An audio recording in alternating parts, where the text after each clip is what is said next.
Hi, friends. Oh, What is today? Thursday? Wednesday. Come on. I know the day. This happens once every now and then. Today is Wednesday. And the only reason I know that is because I have something to do tonight. What do I got to do tonight? I don't think I got anything to do tonight. It's a weird night for me, man. I was just telling Sprague. This is going to be the first Blazers game live action that I'm going to miss in more than a decade. You're not going to put it up on your phone? No. I don't even know how to watch the game tonight.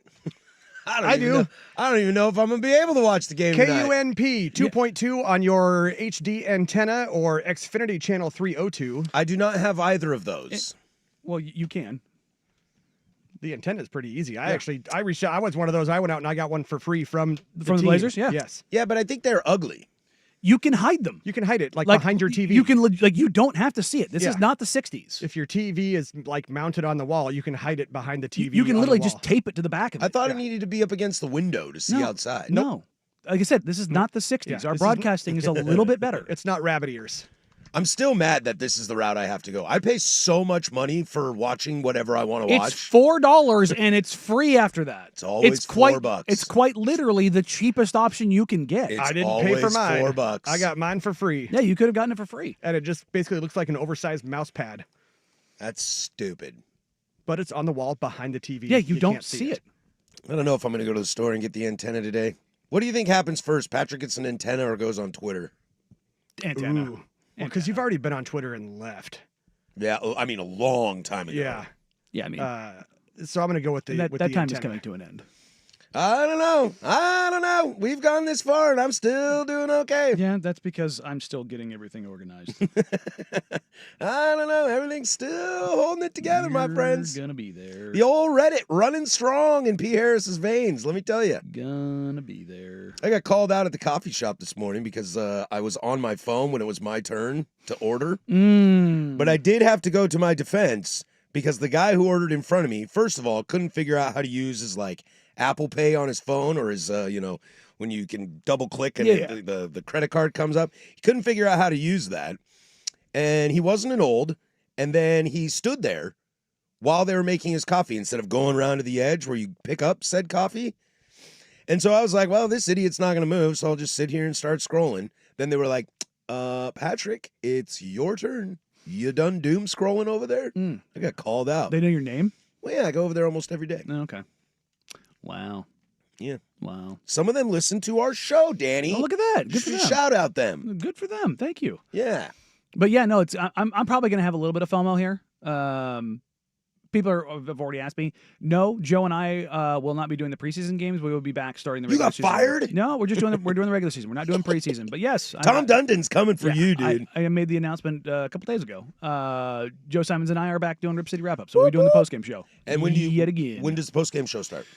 Immediately after Trailblazers postgame. How am I going to watch that? You can watch it the exact same way. Oh man, dude, I'm not watching Blazer games. KUNP 2.2 on your HD antenna or Xfinity channel 302. I'm not going to watch Blazer games or your show. Or you can watch us live streaming on YouTube, and maybe there might be a podcast platform coming as well that captures the show and delivers it to you after every game. Maybe I could do the YouTube. That I can do. See? Mostly because YouTube is free. Yep. I like free. There you go. It's always $4. Well, I want my $2. Strong version of that. But yeah, so we're not doing preseason. We're doing a little bit of stuff to kind of get ready. We gotta do a commercial shoot tomorrow morning at the butt crack of dawn following this concert that I'm gonna get home from at midnight. I also love chicken sandwiches. Yeah, I may or may not be holding a chicken sandwich from a particular restaurant. Spicy chicken sandwich. Spicy chicken sandwich, and I may ham this up in a just horrid way. You can start bringing that in every day for food. I mean, can you get one of those Happy Gilmore endorsements? Oh yeah, Subway for life. This is gonna be that's the vibe of the commercial. This cold cut combo, that's the vibe I'm going for. They're gonna tell me no. That's what I'm selling. We were talking about this yesterday, dude. I want the full major league. Yeah. It's a thumbs up. Run. Home run. That's what I'm hoping they'll let us do. And I love in Major League 2 when he's doing the deodorant. Yeah. It's like anti-sport or something like that. It's not It's not Old Spice, but it's adjacent. but it's something like Yeah. that. And he's standing there and he's holding the thing upside down. Mhm. And the director goes, "It's upside down." And Charlie Sheen just goes, "Upside down, upside down." That's great. That's great. It's a wonderful thing. I don't know if I could do TV. I love being here in radio. It's a different world, man. It's a different world. I'm not It- pretty enough for TV. Look, I mean, neither am I. And let me tell you right now, being fat and pasty white on TV last year was not fun, and with the long hair. I know, it was a rough place to be. I know. When I was working at my last job at the brewery, we have Blazer games on TV all the time. We ran specials. You Mhm. wear your gear, you get like $1 off happy hour throughout the game or whatever it was. And then the game would end, and I'd be doing my stuff as the place starts to slow down a little bit, and I'd look up, and there were your luscious locks on the television. I mean, I've had I took this job for your hair, more than and then you cut it I all know, off. more than a few people like grow it back, and I have way too many people in my life that are far too important to me that do not want it. So it is not coming back. I will tell you, it was a lot. I mean, it was down on my shoulders at one point in time. Yeah. Sook was mad at me when I cut it off. He's like, "How dare you?" Coming in on the text line, just the two of you on the TV show. So not, it'll be- not a 3-man team this year. So Tyree will pop in occasionally, but it's the old school duo. It's Joe and I on main with appearances from folks. I think Casey Holdall is going to come by. We're still working out some stuff. I'm hoping to do some on location more at Moda this year. Hopefully that's something that'll work out and then get some more content that way as well. So we got a bunch of stuff that we're trying to work through and hopefully make happen. So I'm excited. It's cool to be back. This is Joe and I have been doing this for almost a decade now. It's crazy. It's absolutely nuts that's actually a thing. So yeah, to everybody out there who said I hate you and you'll never continue to do this, suck it. Oh, okay. All right. Yikes. Speaking of Reddit, don't get me wrong. I see the Reddit threads. I know how much you hate me. Guess what? I'm still cashing checks. Deal with it. It is really strange when I go on the Reddit feeds and they're just blasting the guy I work with. Yeah, it's fine by me. I'm like, oh, God. Hate watch. You're still watching. You got a burner account? No. I should have a burner No. account. I need a burner account. No, look. What's the and point I'll of having a burner account if you admit to having a burner account? Yeah, no, And I'll throw them off my scent. Like Yeah, no. sometimes I'll be like, yeah, that Danny guy sucks. yeah, no. And other times I'll be like, guys, Danny brought up a great point today. Did you listen to the firm of Harrison Meringue today? That By the way, Harris guy. That Harris guy. That is one sexy son of a bitch. That is a great show from Yeah. 10 to 1 on 105.1 The Fan, Indeed. the Fan Sports Network. Indeed. Or every the Odyssey day, app or on YouTube. and Yeah. the business's best producer. We do have Casey in there today. Yeah, Shout we out do. Casey. We do. What's up, The Case? future best producer here at There the you go. station. But I'm on Reddit. I've openly disclosed who I am on there. I never once hid behind it. The Reddit name's Mini Moose. Nice, dude. Calling it out. Yeah. I can't hide mine. My Yeah. name is in mine. Yeah, no. Moose was my call sign in the Air Force. So I knew that. yeah. So and Moose was gone, and the old joke. God, what was his name? Brian Regan. Flock of Moosin. Flock of Meese Moosin. I have I'm no sorry. Do I need to hit the dump button? I have Yeah. no idea what that is. Yeah, no. A little flock of Moosin. Flock. I got nothing. Flock. Flock. Flock of moosin. Yeah. Is moosin the plural for moose? That was the joke. Well, Moosin, Meese. I'm lost Yeah. here. Well, Yeah. moose is the plural for moose. Yes, but that was always the joke, and so Meese? so that was the Reddit name was Mini Moose.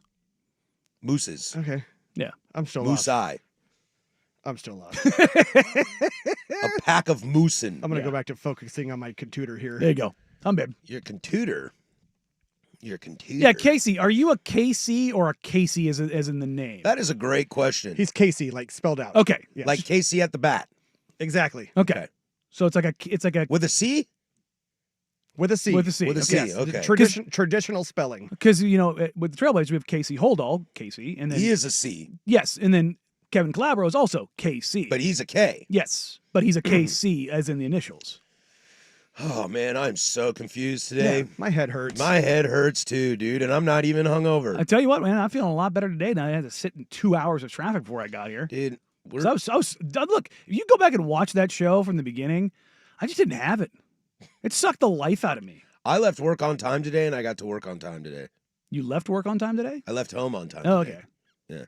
I left like I always do, and I got here. At It the same actually time. did take me like 10 minutes longer today to get here than usual because as you got off Germantown onto the Highway 30 bypass, there was a stalled school bus blocking one of the lanes. That stinks. Yeah. Oh yeah, school bus. Oof. I had a school bus. Screw those kids. I had a school bus literally around the corner. Damn it, kids. It was Monday. It's a one way coming down. Was it 14th? I think he just stopped in the middle of the street and popped his yellow lights, and I'm like, oh, he must be picking somebody up. He just sat there for 5 minutes and just didn't move, didn't do anything, and I'm like, 5 minutes, or did it just feel no, like 5 minutes? 5 minutes. And at that point in time, I put it in reverse because everybody else behind me had gone and went out and around. I was like, what?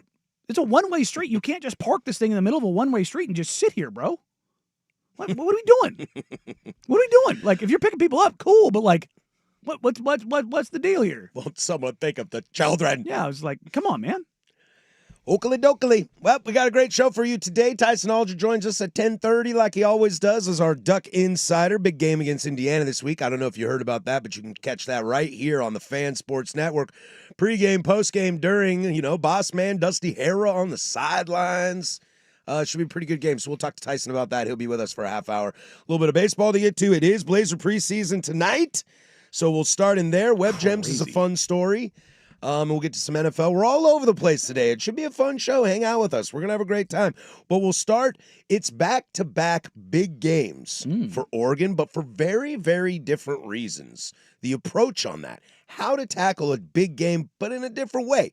We'll start there. This is the firm of Harrison Meringue on 105.1 The Fan.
All right, 10:16 here, Portland Sports Leader. Don't you forget it. We're live from the shadows, the historic Fremont Bridge, 503-864-6326. 503-864-6326 is the fan text line. Also, shout out to youtube.com/1051 The Fan. Hang out with us in the chat. We're always having fun over there. On the text line, Harris, sorry, dude, you got to pay the $4. You're not just doing a baseball show anymore. You signed on to pair with Danny, so that means you got to know your Blazers. I mean, you need to watch the Blazers. Suck it up, big boy. That's right. So my response to them was, do you think I was being serious? I mean, Of course I'm going to watch these games. how are you going to watch? I'm going to go buy an antenna today, all There you right? go. Leave me alone. You can literally run down to like Fred Meyer Electronics and get it for like. Well, first of all, I am not running yeah, anywhere. okay. Lightly move. I'm not even into vehicle. Yeah. Yes. But I mean, yes. like you can pick up that little the one that Russ is talking about. That you can pick it up basically anywhere. They are not really thinking I'm being serious, but they are excited for the burner account. There you go. Just don't name it anti-HD antenna because we all will know. Yeah, there you go. Now I kind of want to name it anti-HD antenna. That would be a pretty good burner name. It would Also, be good. there's like a 99% chance that name is already taken on Reddit. I will try in the break. I will see. I will create a burner account on Reddit during the break and see what I can come up with. It's kind of funny when you talk about names on platforms that existed for a long time. I had on Xbox Live, when Xbox Live first came out, my gamer tag. Lowercase x, capital X, No. underscore You 6969420. you don't have to put all like that because my account is almost 20 years old. Well, my original account would be 20 years old, but back in the day, when if your subscription expired, your gamer tag could be snagged up. And when I went on a deployment, it expired, and I was like, crap. But my OG account was just Moose, one word, no X's, no spaces, no dashes. That's cool. Yeah, and some freaking hacker ended up taking it and getting it banned totally and totally. So now it's the Some hacker. Oh, dude, I was on the other side of the planet. It wasn't me. But yeah, now it's just the Moosin. The Moosin. The Moosin. The Moosin. So yeah, that one hurt. I don't know. It's also like the guy who squatted on my IG handle. He's still there. Monster. I got some like automatic generated name on the Xbox long time ago, and I think I still have it, and I have no idea what it is. like Precious Pup 424 or something like that. Yeah, I don't. Yeah, I think it's Activist Tomb. Yeah. And then 3 numbers. Yep. I think That's what it used to be. It used to be 2 words and then 3 numbers. Yeah, I think that's what it is. Activist Tomb. Yeah, Yeah. I think that's what it is. Yeah, there you go. I have no idea what to think of that. Yeah, I mean, random I generated don't know what stuff. the numbers are. If there was a 4th number, I would just make that my PIN number. No one would ever know. No one would ever know. No one would ever know. They won't know. They'll never know. Like I said, we got Tyson Alger joining us at 10:30 today, as he always does on Wednesday, to talk Oregon Ducks. And this week is a big one. Game day will be in Autzen. You always love your game days in Autzen. Shout out to all of you going down for the game. Game day environment is dope. And we had that conversation the other day. Are you happy to just have the one, or do you wish you had them all the time? Well, Duck fans, you get them all the time. So congratulations on that. Playing Indiana this weekend. Top 10 matchup again in back-to-back weeks. You throw a bye in there in the middle. But these are back-to-back games for different reasons. I think Penn State was you're on the road. That's one of the big differences. But also with Penn State, there was so much juice going into that game because of the expectations of Penn State, the unknown of Oregon, and how they would deliver in a big game, whether it's just the team as a whole, Lanning and his coaching staff, or Dante Moore, up against the experience and the hungry and the James Franklin getting over the hump. Mm-hmm. And we are in a completely different place here now. We know what this Oregon team looks like. We know what they look like offensively as a full unit. I think as we waxed poetically last week about Tosh Lapoy kind of showing up again and being the guy on the defensive side, and we all know what Will Stein can do on the offensive side. So this game feels a lot different. This is the Oregon team that we know. The question is now, is Indiana up to the task? And the task is very different. You're not going – no, to be clear, Indiana's defense, I think they're top 15 in basically like every metric that matters, as weird as that sounds, but their offense is off the charts. They have one of the best offenses in the country. Now, I will ask, though, is it one of the best offenses in the country, or does just hanging 59 – a 59-point win over Illinois help that? Well, it also helps that they put up 56 against Kennesaw State, 73 against Indiana State. Like, Indiana State was Larry Bird playing. Yeah, pretty much. So I mean, so that's they played them. it's a little misleading. And well, there's the they played Iowa and they only scored 20. It's like it's Iowa. Yeah, and they you're at do this Iowa. to everyone. Yeah, you can't blow them out in front of the kids either. That's not fair. No, it's not. It's not fair. But Mendoza is a guy who should be and is considered a dark horse Heisman candidate. He has put up some crooked numbers. I don't know if you can throw dark horse on his name anymore. I Well, I think mean- he's front and center now. Well, I mean, I don't think he's top 5 right now. Let me double check. I mean, I think any for us watching college football, I think we're all aware of Mendoza, Oh, for sure. the Let's future see. quarterback of the New York Jets. Let me tell you, Right? Jets. Heisman odds as of today. Dante Moore is number 1. Duh. I don't. I wouldn't call that a duh, but okay. Well, he's got the biggest win of the resume of Heisman quarterbacks, Does he? of people in the running for Heisman 'Cause quarterbacks. Beck's too. Yeah, but I don't think anybody thinks Beck's a Heisman guy. I don't think either of them are. That's kind of the point. Well, Dante for sure is a Heisman guy. Easy Okay. Rod. Okay. Easy Rod. Okay. I mean, you can go down that path if you want. Sure. Dante Moore is for sure a Heisman Sure, you candidate. threw for 240 yards against Penn State. Against one of the best defenses in the nation in Penn State on the road at a Okay. whiteout Like- in prime time. Cool. One game. Thanks. I don't know, I mean, man. he no, was the but betting favorite going into this past weekend to win the Heisman Trophy. That's and what I now mean. he's It's only like- second only behind Carson Beck. No, he's number 1 now. Moore's 1 right now. Dante I'm, won. I'm looking at the odds right well, now. I think it was like yesterday or whatever I saw. but that's what I'm saying is like the but what I will say is you cannot say that about Dante Moore and then tell me Mendoza's a Heisman candidate because they Well, both have only played one team. But that's what I'm saying. That's why I said dark horse. But I think if we watch college football, we all know what Mendoza's doing. Mendoza's currently 6th. That's good. That's good odds for me. But the odds, the number right now, Dante's plus 500, Beck 600, Ty Simpson 750. He came out of We nowhere. can talk a little SEC today, dude. Ty Jerem- Simpson's my Jeremiah guy Smith right is now. still there, 4th, and he has yet to be Jeremiah Smith. Sure. You know what I mean? Like he has yet to turn into the super freak that we saw last year. Sure. Mateer is still there, which Well, if he That- plays this weekend, that helps. but that tells you just where this Heisman candidacy is for everyone. Mm. This isn't a shot at Dante. It just tells you where the Heisman is right now. Is that a quarterback that hasn't played in 2 weeks is still top 5? well, because he's going to come back, Oh, I know, but he's and missing. maybe this weekend. He's missing 2 games. Like that's I wouldn't say they missed him. right. But then it's Mendoza and then it's Sayin. That's gross. Like that's like well, that- I think they're assuming that Ohio State kind of figures it out.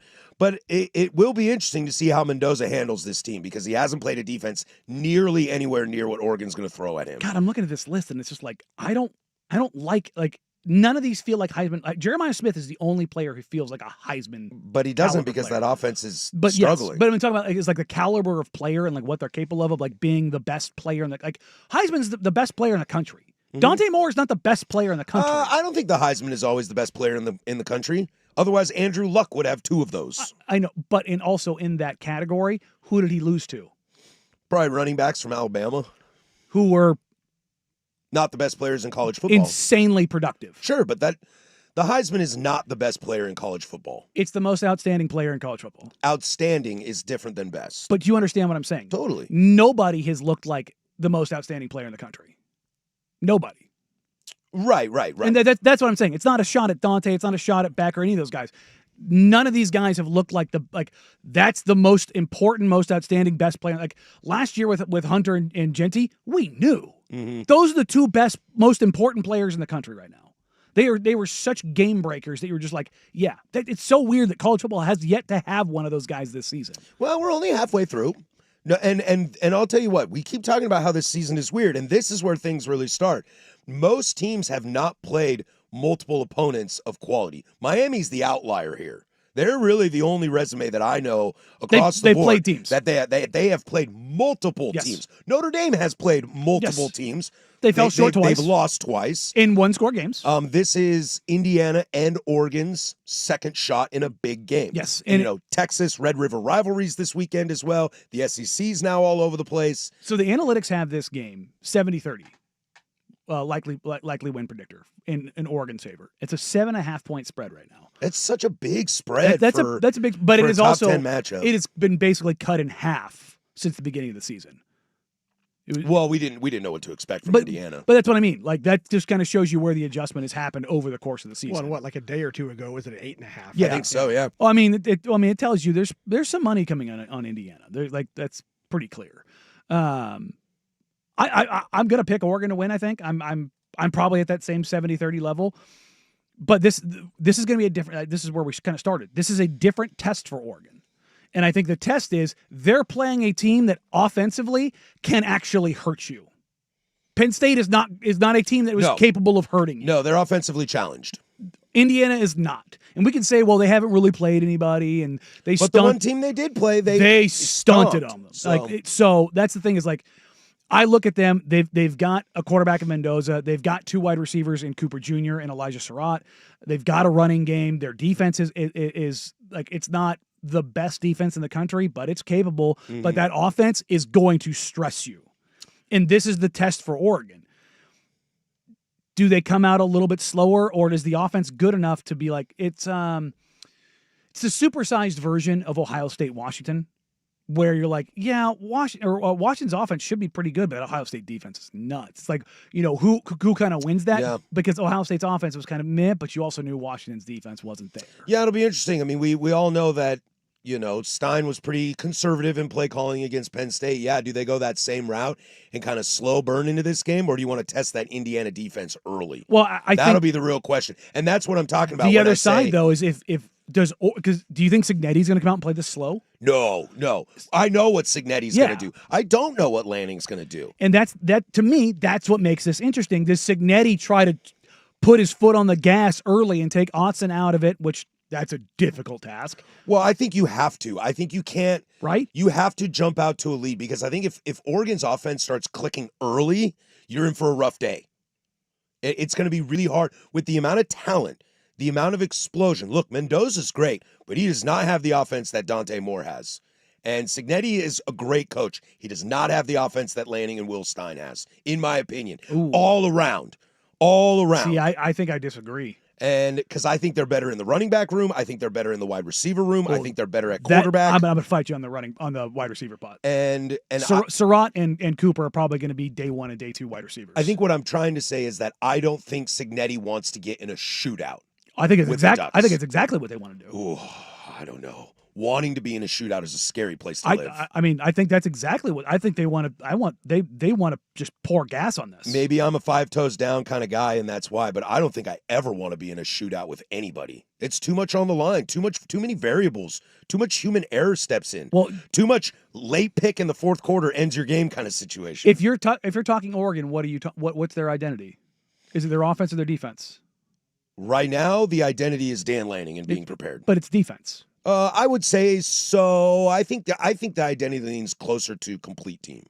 But their identity is defense. If you're picking one unit, offense or defense, you're not taking Gun the to offense. my head, yeah, I'll probably take the defense. Okay. Yeah. And if you're Indiana, what's the unit you take?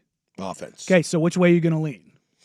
Would you rather get in a grinded out game with a team that is built on their defense and can play that style better than you can, or would you rather try to put the pressure on them and go keep up with us? I think my argument might be that I have a better chance at grinding it out than a shootout. I have a better chance of beating that defense in a grind than thinking I'm going to shoot out with that defense. But my point is on that side of it, if you can get in a shootout, that means your offense is that good. Sure.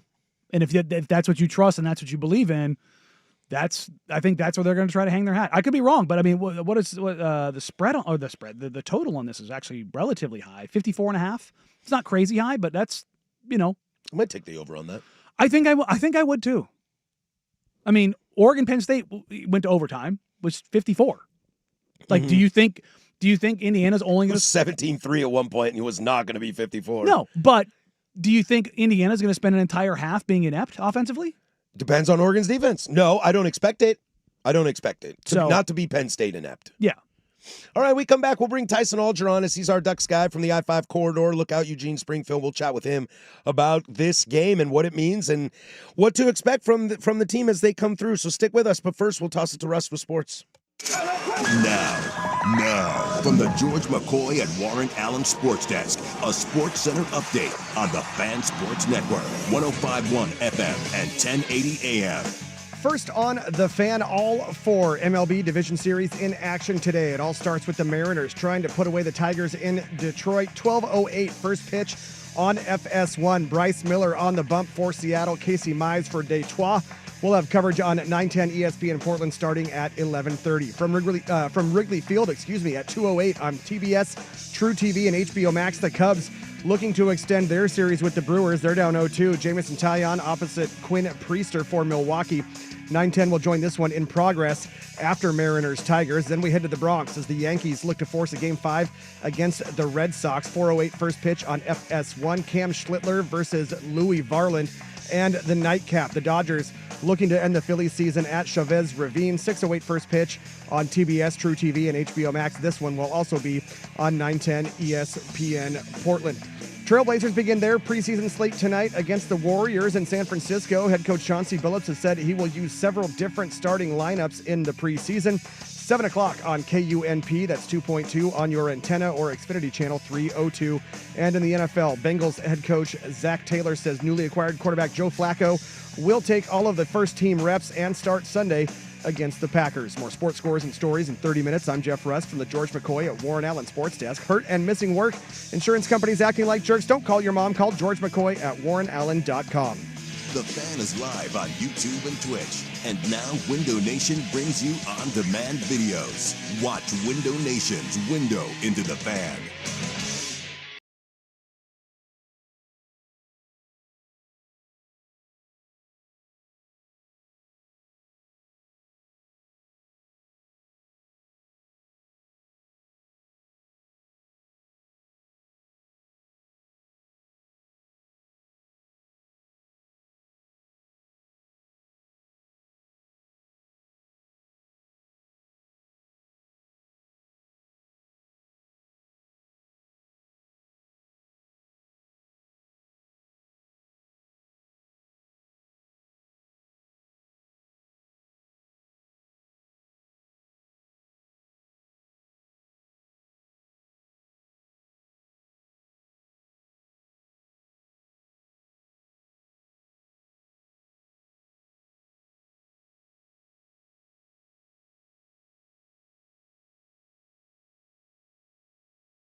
All right, we do this every single Wednesday at 10:30. Our good friend Tyson Alcher of the I-5 Corridor Lookout, Eugene Springfield.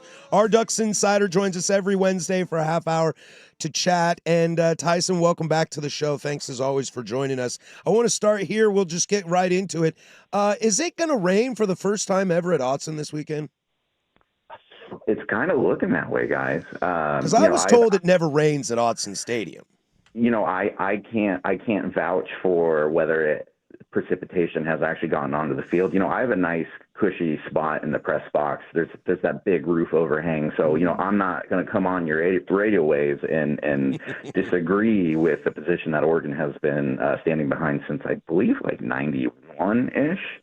But yeah, it might rain around Autzen Stadium on Saturday. I think that's one of the coolest, brags any school could ever have. It never rains at Autzen Stadium. I don't know why, but that just gets my juices going.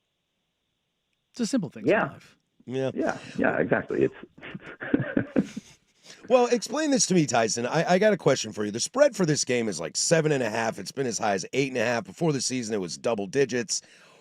Despite this being a top 10 matchup, the spread, and I know we're not a gambling segment, but the spread sometimes talks about a lot about how people feel this matchup is going to go. It's a top 10 matchup. Why? What am I missing here? Why is the spread so big? I don't know, to be completely honest. I think this is going to be an incredibly good matchup. I think, Oregon is obviously the more established brand. I think people are used to seeing the Ducks in these games. This is kind of an outlier for Indiana in its entire program of having a top 10 game that's worth having game day in town for. So there just might be some, people going with what they're used to on that side. But when you look at this game, Indiana is going to be the best offense that Oregon plays, I think, all season. Fernando Mendoza, I think, is going to be the best quarterback they play all season, and it's an offense unlike they've seen all year. We made quite a bit about the experience that Penn State brought back, and their ground game, and Drew Aller being the most experienced returning quarterback in the Big Ten, and going into that game, that wasn't an explosive offense. It wasn't an explosive offense against the Ducks, save for a few plays in the fourth quarter. And then they were very unexplosive the week after playing UCLA. So I think that this is going to just be a major test going up against an offense that's averaging around 50 points per game and just looks every bit as dynamic as Oregon's has on the other end. So I wouldn't be playing the numbers in terms of point spread in this one, because I think this has the potential of just being a real big shootout. That's exactly where Harris and I kind of started the show. I landed on, if you're Cignetti and you're Indiana and you have this offense and you have Mendoza and you have Surratt and you have Omar Cooper Jr. and you've got these weapons, you don't want to get in a grind out game. You actually want this game to be a shootout, because for me, it's not to say that Oregon's offense is limited. It's just that their identity is rooted in defense. And if you want to get in a grindy game with them, that's what they prefer. Do you look at it that way? Or do you Harris was on the other side of this and saying, I think you want it to be a little bit closer, because I think that's scarier for Indiana. If Indiana starts putting up points early and can take Autzen out of it a little bit and build the snowball, that to me feels like if they're going to find the upset, that's how they do it. I mean, that's when Oregon scored the first touchdown of the game against Penn State, and I know it wasn't an immediate thing. It took several drives, but the air that it took out of the 111,000 in that crowd was significant, and that aided the Ducks for much of that game until until Penn State was able to get back in. With Oregon, Oregon's a team that can control the ball at home if they want to. They can take 7-minute long touchdown drives if they want, and they can take 2-minute long touchdown drives if they want. So if Indiana is able to come in and basically kind of dictate, we're going to come in here and we don't care about time of possession, we're just going to score quickly, I think that not only gets the air out of Autzen, but it also just kind of gets them into a game where, Oregon's defense is one that, when they get into a groove, like we've seen over the last 2-3 years with Tosh, when they get into a groove, they can put up really good games. But also, even with this Oregon team, we've seen some big play potential against them. The 2 fourth quarter touchdowns by Penn State there.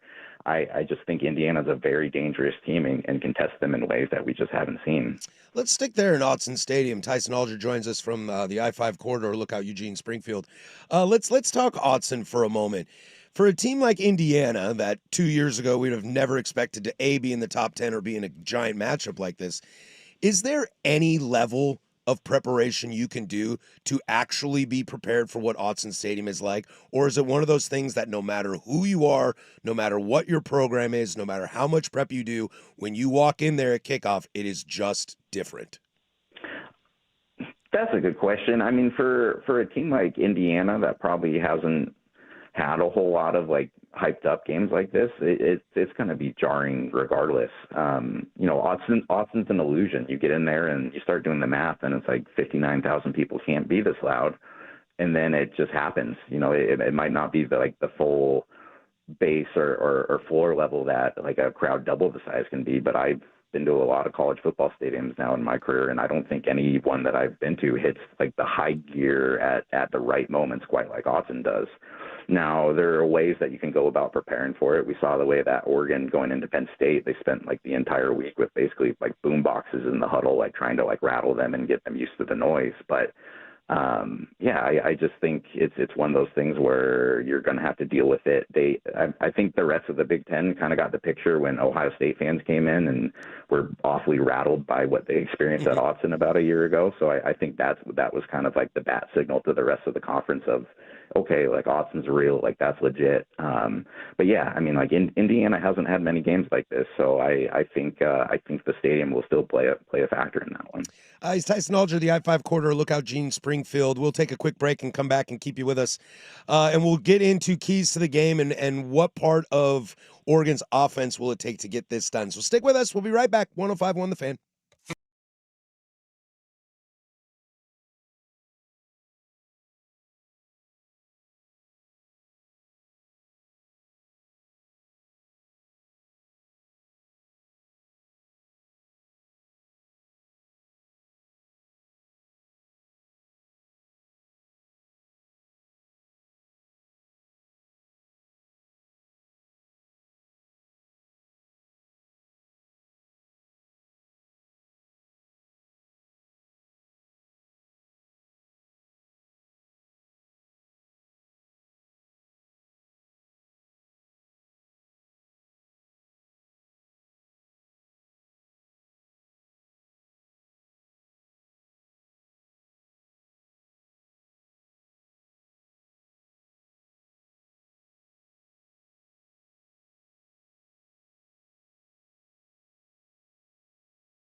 All right, we're sticking here with Tyson, talking about the big top 10 matchup in Eugene this weekend. 12:30, you can hear right here on the Fan Sports Network.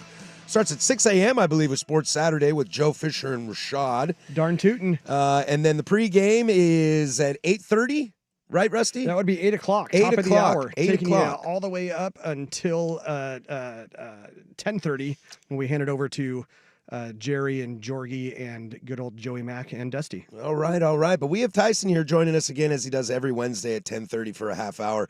And Tyson, we'll get back into this. Danny and I were having this question kind of when we started the show. You know, it felt, and we talked about this as well, it felt the Will Stein offense was pretty kind of like conservative and slow to get going against Penn State. I think there's a lot of just kind of feeling out your opponent and trying to get relaxed, and I understand that. Do you expect the same approach this weekend in kind of feeling out this Indiana team, or do you feel because you've got a big game under your book, you've seen some rhythm from the offense, do they just start going for it? I think they're pretty aggressive from the start. Like, you have proof of concept. You have, proof that these skill players in this offense can produce points like when it matters against a quality defense on the road. And so being at the confines of home and facing an Indiana team that, I know Oregon's proud of its defense, but you're facing an Indiana team that has the potential to put up a lot of points. So I think this is one of those games where Oregon's going to be kind of going for it from the start. And if you look at just kind of throughout the history of Dan Lanning, I don't believe the Ducks have lost a game when they've scored first under Lanning yet. So it's just like there's just certain little stats that kind of match up. And then when you get kind of like the crowd behind you at home, I just think it's real important for them to, maybe come out with either incredibly physical drive, or if they can hit like a Dante or a DeCorian Moore or Kenyon Sadiq, or even maybe get like Malik Benson back into the fold too. I just think the Ducks have some momentum. I know they had the bye, but I think that was beneficial just for them to get rested and healthy. And this is a team that knows that it can compete against anybody now. Tyson, we were having this discussion in the break, and Duck fans are going to think this is some kind of like backhand or something along those lines. But this defense is really good. There's not a hole on it. But it feels like, and that's not just something that pertains to Oregon, it feels like it pertains to college football. When you look at this Oregon defense, does there feel like there's a star on this defense? Because I look around college football right now, and the only guy that I'm looking at, like, this guy is going to ruin your game plan, is Ohio State with Caleb Downs. And I feel like when you look at Oregon, Thieneman is really good. Mateo is really good. Bryce is really good. Like, there's a lot of guys that are really good. But it feels like they not only them, but across the country, the defensive star doesn't feel like it's there in college football. Do you feel like that with Oregon?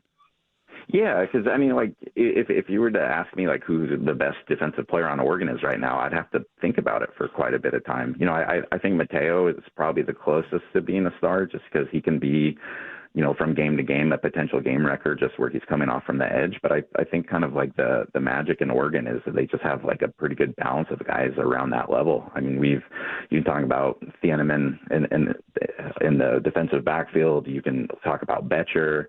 I feel like Tatum Tuioti gets overlooked quite a bit, especially for the amount of tackles for a loss he racks up. But like, no, this isn't, the Ducks don't have a Caleb Downs. Not a whole lot of the rest of the country does. And, I sometimes wonder if Oregon had less dudes, if maybe like we'd be talking about one in kind of more of a star fashion. But I just think, when you get a roster and recruiting classes that are entirely made up of blue chips, it just kind of balances that out a little bit. And, for Oregon, I think, again, going back to Thieneman, I think that he had kind of big time potential to be that guy. And we did see the game-winning pick. We also saw him kind of give up a couple yards in that game too, in crucial plays. So I just think, it's not quite like offensive right now, where you do have kind of a lot of star factor on a lot of different rosters.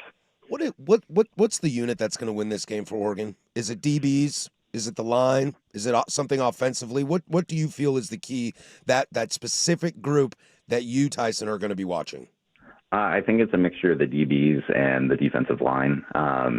I really think that this is a game where Amari Washington and Bear Alexander are going to have the opportunity to kind of prove their mettle. The interior of Indiana has a good offensive line. I think the interior is a little bit weaker. So if they're able to kind of get through there and not only stop the run, but also put some pressure on Mendoza, I think that will be really key. And especially it will help out Oregon secondary that right now is ranked within the top 10 in national defensive passing efficiency and yards allowed. Just same with Indiana's, but they have a lot of young players in that secondary, whether it's like Aaron Flowers or Ify or, just some of the kind of the redshirt freshmen, sophomores, or even younger guys that are playing there. So that'll be a real big test for them when they're going to absolutely be dependent on. And then on the flip side, I think if Oregon can still get the balance of the running game that they've had, I mean, good luck guessing who's going to be their lead back in this game. It seems like it's a continual continual dance of musical chairs. But if Dante Moore can continue to just be effective and not turn the ball over in key situations, I like the way that Oregon's offense is going to be able to run against Indiana. How does Oregon lose this game? I always like to come in from this angle because they've been the favorite. They've had the upper hand, as it were. But I always want to look at it from what happens if, or how does it happen if Oregon steps in the bear trap? If they get a little too aggressive and maybe they keep going for some of those 4 downs and they have some turnover on downs and all of a sudden they're playing an offense that can capitalize on mistakes like that, or if there's turnovers, we're 5 games into the season and Oregon's been incredible in turnover ratio. They've taken care of the football. They haven't really shot themselves in the foot a whole lot. They're not a penalized team hardly at all. I think they had 4 last week against Penn State, and that was coming off of 1, which was coming off of 0. So I think the way Oregon loses this game is just if they hurt themselves or if they take a couple drives to get going, because I do think Indiana's going to score points in this game. I think the Ducks have the ability to score points as well, but it's just, if you kind of come out with that bye game or that bye week hangover, and meanwhile Indiana's getting up for one of the biggest games in its program history, I could see momentum playing a factor in this one. But if you go down position group by position group, I think the Ducks have equal to better talent at just about every place. I mean, you can make maybe an argument at quarterback, but you're arguing between 2 guys who are the Heisman front runners right now. So that's a bit of a wash. So I just think that, having home crowd and getting off to a good start would be key in Oregon moving to 6-0 already. He's Tyson Alger. Check out the I-5 corridor. Look out Eugene, Springfield, wherever you can, and get his stuff. What are you writing this week? I always like to give you a plug. Oh boy, what am I writing this week? I am writing a story for tomorrow, just kind of catching up on Dante Moore and how, this is a kid who has been basically a football celebrity since Jim Harbaugh offered him a scholarship when he was in middle school. But it kind of changes a little bit when all of a sudden that potential turns into a top 10 win on the road with game day in town, and all of a sudden you're the Heisman front runner. So I find it interesting how a player like that kind of deals with another level of expectation thrown upon him. Well, thank you, friend. Enjoy the game. We'll catch up with you next week. All right, thanks, guys.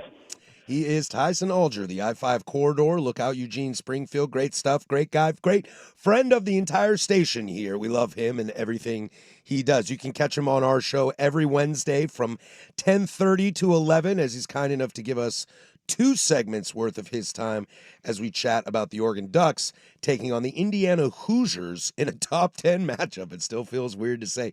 We'll put a pin in this. We'll swing back around at the Big Nooner and hit some more talking points on this game as we look forward to it, as Wednesdays have kind of become our Ducks day. Well, yeah. Right, for you and me. Wednesdays, thanks to Tyson, and it's kind of just a good middle of the week kind of thing to ramp up. So we'll get back to more on that in the Big Nooner here. But when we come back, we'll slide over to the NFL. Is it time to write off this quarterback, even if it's not his fault? We'll do that next. Loaded hour number 2. Don't go anywhere. 105.1 The Fan.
Now, from the George McCoy and Warren Allen Sports Desk, a Sports Center update on the Fan Sports Network, 105.1 FM and 1080 AM.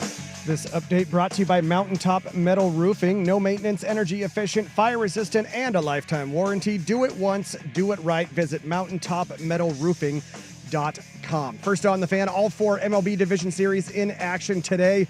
It all starts with the Mariners trying to put away the Tigers in Detroit. 12:08 first pitch on FS1. Bryce Miller starting for Seattle. Casey Mize for Detroit. We'll have coverage on 910 ESPN Portland starting at the bottom of the hour. From Wrigley Field at 2:08 on TBS, True TV, and HBO Max, the Cubs looking to extend the series with the Brewers. They're down 0-2. Jamison Taillon opposite Quinn Priester for Milwaukee. 9:10 will join this one in progress after Mariners-Tigers. Then we head to the Bronx as the Yankees look to force a Game 5 against the Red Sox. That is a 4:08 first pitch on FS1. Cam Schlittler versus Louis Varland. And the nightcap, the Dodgers looking to end the Phillies season at Chavez Ravine. 6:08 first pitch on TBS, True TV, and HBO Max. This one will also be on 910 ESPN Portland. In the association, Trailblazers begin their postseason slate tonight against the Warriors in San Francisco. Head coach Chauncey Billups has said he will use several different starting lineups in the preseason. 7 o'clock on KUNP, that is 2.2 on your antenna, or Xfinity Channel 302. In the NFL, Ravens quarterback Lamar Jackson not practicing again today. That marks his 4th straight missed practice as he deals with a hamstring injury. And Bengals head coach Zach Taylor says newly acquired quarterback Joe Flacco will take all of the first-team reps and start Sunday against the Packers. More sports scores and stories in 30 minutes. I'm Jeff Rust from the George McCoy at Warren Allen Sports Desk. Hurt and missing work, insurance companies acting like jerks. Don't call your mom. Call George McCoy at warrenallen.com. The home of dirt and spray. Weekday mornings 6 to 10 a.m. The Fan Sports Network, 105.1 FM and 1080 AM.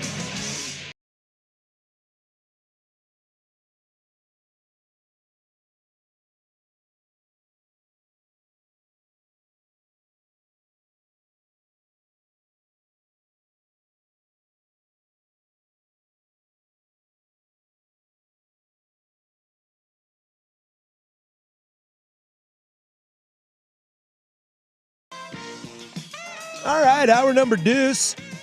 Missed any of the first hour, you can check that, the Fan Podcast, 1051thefan.com. If you pay extra for the Only Dans, you can get the in-commercial discussion about baseball. I don't know if that's a good idea. I don't know if we should let people in on. Well, it's all it's all catered. It's built. You know, it's bespoke. We don't release it all. I don't want to do show prep for what we talk about between breaks. Oh God.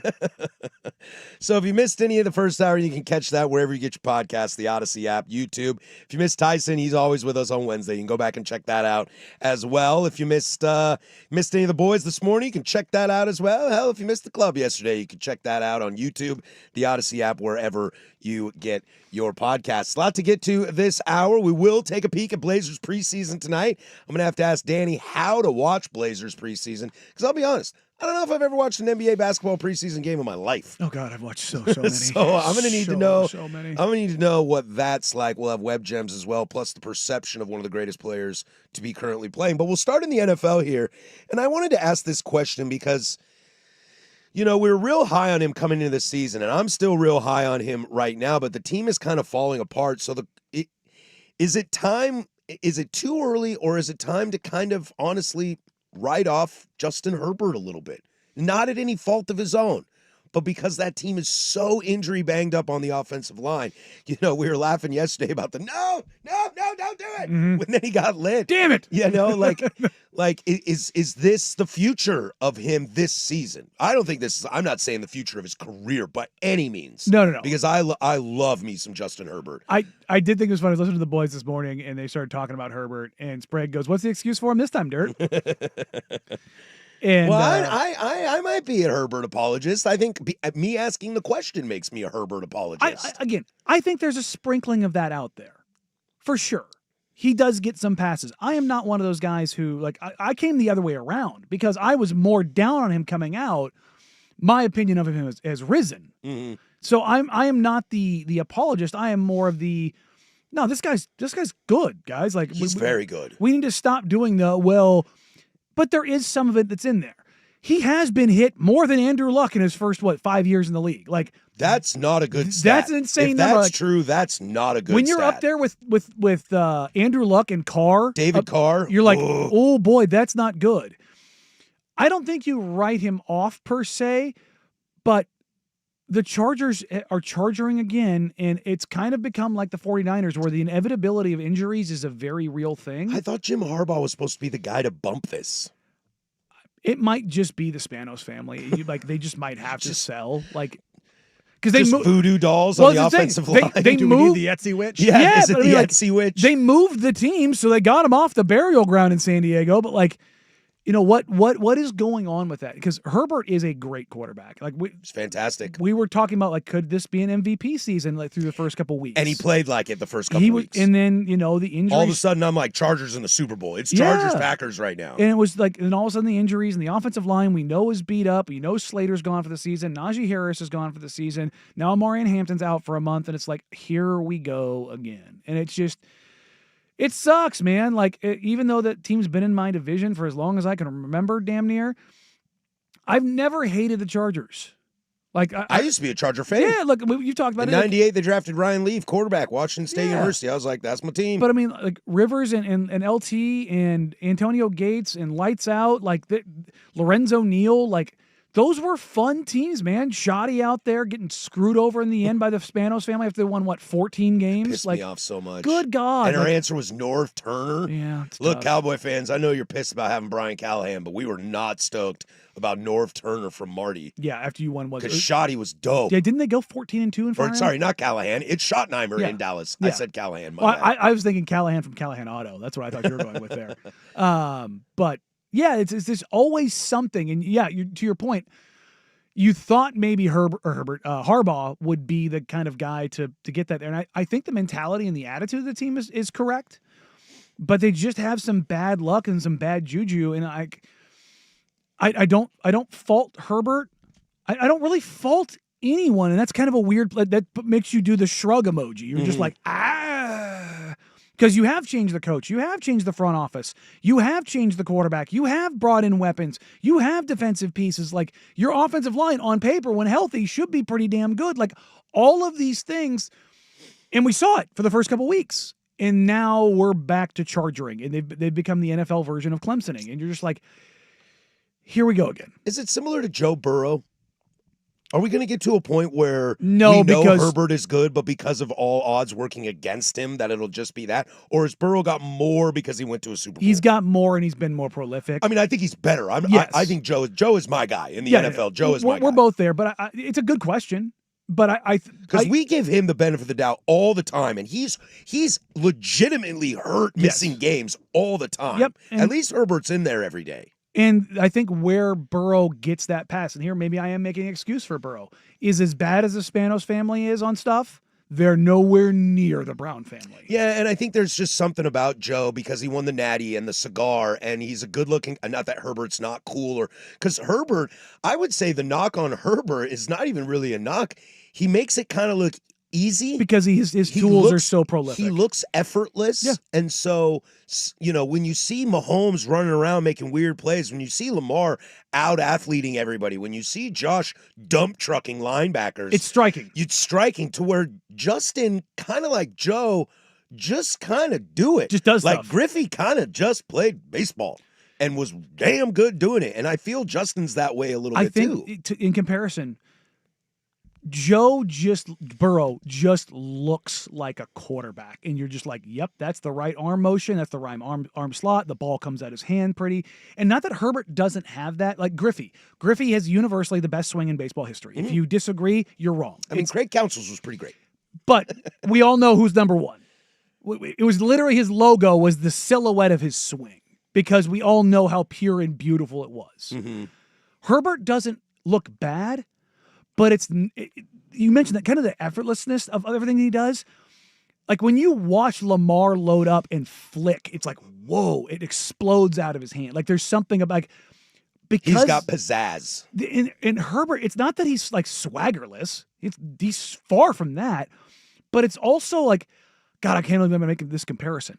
Nobody likes Russell Wilson, but when he does stuff, it popped. It You know what I does. mean? Like it does. He when- was exciting. when The moon balls. the all mo- that like stuff. there was like everything Herbert does, like to your point, just looks simple. And so I think it kind of falls to the wayside. But that's because he's 6'5", he's 240 pounds, he's big, he's strong, he's mobile, he's athletic. He just has all of the things, but nothing about him pops in this way of like, it's, he's got a bigger arm than insert dude here. He's as athletic as even Josh Allen or heaven forbid Lamar. Like, there's not a weakness, but his strengths, there are guys, one or two guys that have more. You know what I Sure. mean? And so while he's great at everything, there's one or two guys that have more, one or two, three guys that have more in that thing. And for whatever reason, because you either all or nothing, he falls in that area of not nothing, but not all. And it gets lost, and it's very dumb. 503-864-6326 and the YouTube chat. Zach coming in on the YouTube chat. Herbert reminds me of Trout. No flair, just shows up. Yes. Spot on. Yes, that's And Mike Trout is a first ballot bona fide Hall of Famer. like now Trout. One of the best baseball players I've ever seen in my life. I would put Trout more in the Joe Burrow mold of like his swing is great when he runs the base. Do you remember early Trout when he was stealing bases left, right, and center? He's the greatest baseball player I ever saw in my life. Like that's what I mean. There was something that jumped out. So that's what like it's more like Joe. But I think must-watch television. But I think- a must-watch in a 500 Angels team. yeah, like Yeah. that's what I mean. Like there was something about him jumped out. But I think that the comparison is pretty apt in the sense of he's just toiling. Mhm. He's toiling, and it's different organizational failures where I think the Chargers are legitimately trying, where I don't think Artie Moreno and the Angels ever tried. Yeah, and to circle back around on that, some other thoughts here. Spanos moving the team is the active curse. The thing with the curse versus are they a contender that makes us have to wait is this is the time of year a contender can afford to have a slump due to injuries. I think that's a fair statement. They but could that's kind of certainly why, come back. That's kind of why I asked the question, like, are we just out on the Chargers at no fault of their own, just due to what's going on that offensive line? Or do we need to take a step back and say, whoa, let's hold up? I would love the latter to be the answer. I think this team is super fun to watch. I don't want to see good teams like this. We'll talk about Lamar in the nooner hour. I don't want to see teams like this fall apart because of things they can't control, which are injuries. No. You know, because Slater was out at the beginning of the year. Yeah. And we were kind of like, this is not good. We were ready to write him off before the season started. Then they played and we're like, whoa, hold up here. Maybe they found hold a way. up here. This offensive line might not be too bad. Yeah. It's not gonna be perfect because now you're No. moving Alt over, but like you can maybe this is okay enough. But now Alt's out. It's like here we go You again. lose on the road to the Giants. You know, you got communication issue. I know it's only one play. And I'm not this- saying it's deeply This rooted. is where Harbaugh comes in. I agree. This is This is where he earns his money. he grabs the steering wheel and is like, all right, guys, let's go. Drink some milk. It's true. Last thought, Herbert can do everything Burrow can do. Only difference is y'all still give credit to Burrow for losing the Super Bowl, and that might be true. That might be true. If I had my choice, I would take Burrow over Herbie. I don't think Herbert can do everything Burrow can do at the level Burrow. If you're asking me whose peak level is higher, it's Burrow's. I actually think there are some things Herbert can do that Joe can't. Well, mobility wise, Yeah. for sure. Yeah, but I'm big talking. I'm talking as a quarterback, as throwing the ball, as being that guy. Joe is more prolific. Boy, I hope in 4 weeks we're like, Chargers are back. I really hope so. Yeah, I really no, hope like- so. They're a good team. I want good players to be great. They're a good team. Speaking of good players that are great, the playoff perception of Aaron Judge. I've got some stats to throw at you that may kind of justify we're all a little bit tough on the old Judgy in the postseason. That's Danny. I'm Patrick. This is 105.1 The Fan.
A lot to get to still here in the middle hour of the program. We'll get to Blazers preseason starts tonight.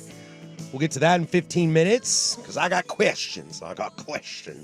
Yours are welcome at the fan text line 503-864-6326 or the YouTube chat as well. Web Gems as well this hour. But I found some interesting stats. I was, doom scrolling while in line to get coffee this morning.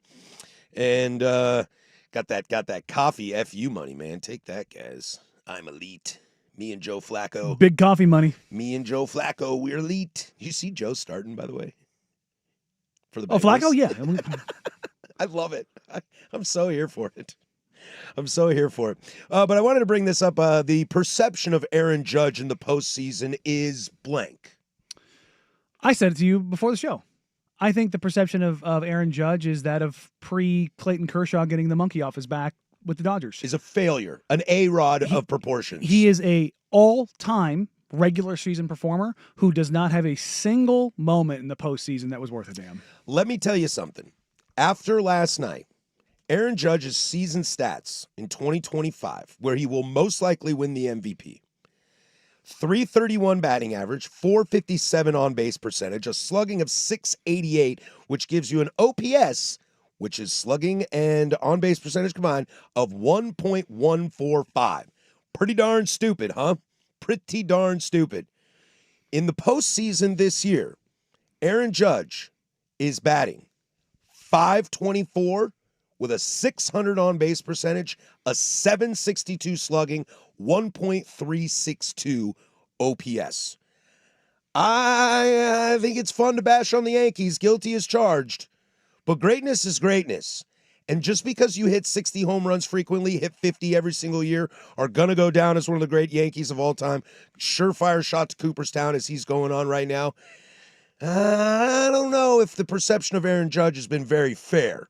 Are you sure about that? Because do you want to hear his career postseason stats? I know his career postseason stats. And this is what we're talking about. Okay, all right. This is Clayton Kershaw is of our era is the best regular season pitcher of the modern day era. One of them, yeah. Like he's that guy, but he did not ever have it in the postseason until what, 2019? Was that when he got? It took a long time. It was 2018 or 2019 that he finally had. It might be 2020 when they won. God, COVID year. I think it might be COVID. I think it was the year before that he actually finally didn't blow up. That was the thing. Is like he just didn't have a start that we were like, oh sweet Jesus, not again, Clayton.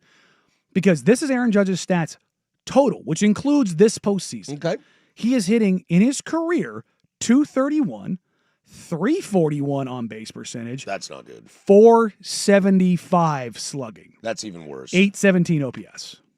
That's a pretty average baseball player right there. I mean, that's in 64 games. He has 17 home runs. Not bad. 40 RBI. Not bad. Also on Yankee teams that, in my opinion, are not very good. No, but I think that's part of it too. But again, I think they're able to pitch around Judge, and he's forcing it because his teams kind of suck. But a lot of those. Honest. Now the Dodgers have been in the playoffs. What is it? 15 years straight now. Oh, I don't know. I think it's 15. It's going to be another 15. But there was a lot of those Dodgers teams in the mid-teens that weren't that great. They were good, but they weren't the best teams in baseball. The monster that we have seen for the last 7 years. And Kershaw, everything was basically thrown on his back, and he fell short. Judge did have his signature moment last night. He did. He hit it off the foul pole to a huge home run. That place went nuts. Barely. He had this quote, which I'm obsessed when look, it's like I said, it's easy to hate on the Yankees. Guilty as charged. I love to do it. But one of my favorite baseball legendary historical stories that I love to tell is about Derek Jeter and what he said to Aaron Boone. And Aaron Judge said last night something very similar. He said, you just never know with the wind if it's going to push it foul or keep curving or not.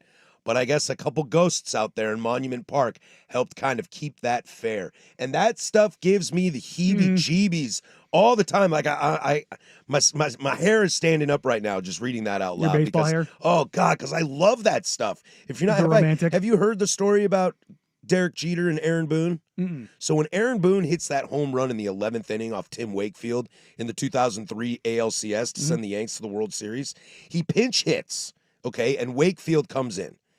before And this is Aaron, prime knuckleballing Wakefield. This is peak. That ball dancing. R.I.P. to the great knuckleballer Tim Wakefield. Aaron Boone is standing in the on-deck circle waiting to take his at-bat. He's first at-bat of the 11th inning, pinch hitting. And Derek Jeter walks up to him and says, "Be patient. Wait for it. The ghosts are here. Earn your pinstripes." First pitch, yakety yak. Yankees go to the World Series. First person out of that dugout was Derek Jeter. But he didn't wait. Yeah, he did. He waited on the knuckle. But That's what he's saying. But I'm just saying, like he didn't wait in the count. First pitch. First pitch, he was like, bye. And that kind of stuff, that kind of stuff just gets me real going. And I'm glad that Aaron Judge had a moment like that last night. It might be a little too late because I do think the Jays will win this series, if you go up 2-0, whether it's tonight or it's 89% of the teams that go up 2-0 in 5-game series win. Or Friday. I do believe the Jays will move on, but I was happy to see Judge have a moment. I don't like the Yankees. You don't like the Yankees. Most of us with Anybody a soul, that's not Casey, a Yankee fan doesn't like. Nobody's like, oh, the Yankees. I'm indifferent about that. But I like Judge.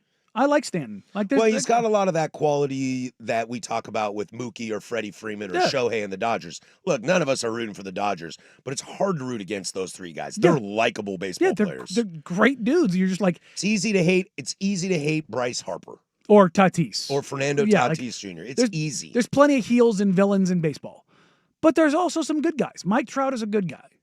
Trout's a good guy. Judge is a good guy. Cal Raleigh's a good guy. Shohei's a good guy. Like Julio's it's easy. Ronald Acuna Jr. Yeah, there's plenty of good guys to root for, regardless of the team, regardless of the situation. I don't hate Judge. I would give the MVP to Raleigh, but that's neither here nor there. Judge had underperformed. Period. Yeah, he has underperformed in the playoffs, and he finally had a moment. And I don't want to take that away from him. But I just read out his career in the postseason. It's not good. Yeah, coming in on the YouTube chat, when Judge took the money, he accepted the expectations of being the best player on the greatest franchise in sports. Anything but being amazing is not acceptable, fair or not. That's and I'd argue that resonates. I'd argue he hasn't even been good. No, let alone great. Yeah, I mean, last night was a good moment. But that's the thing is, like, is this the one-off? Like Stanton last year. Mm-hmm. Stanton was incredible for the Yankees. Is Judge going to be capable of putting at least that kind of run together? Yeah, and I think it's also tough, too, because Game 5 of the World Series last year when Judge dropped that fly ball, that looks bad, too. You know, and that's the other part of this. You got a bad moment. There aren't many great Yankees that have a bad moment. No, and he might have missed, struck out in a bad time or something like that, but that was a bad moment. Didn't he also have an 0-for-5 game with 3 Ks in that series? Potentially, yeah. I know Game 5 was an epic meltdown. But that's what I mean, like, and so one great moment does not a player make if you're talking about an all-time great. It makes a great story for a guy. Mm-hmm. You know what I mean? Like, sure, Reggie Jackson having that moment, that's a moment. You know what I mean? Like, but you bring up Boone. Boone's not an all-time great. Nope, but he's got a moment. So does Bucky Dent. But that's what I mean. Are you him or are you like Himothy? That's why they both have the F middle initial, correct? Yep. Aaron flipping Boone and Bucky flipping Dent. And we ain't flipping burgers here, my friends. Right? And like, are we there with Aaron Judge? And I'd say pretty easily in the postseason, it's no. It's so funny that Yankee fans are harder on Aaron Judge in the playoffs than us non-Yankee fans. I'm like, give the guy a break. He's great. Leave him alone. He is, but the postseason stuff, it's just been meh.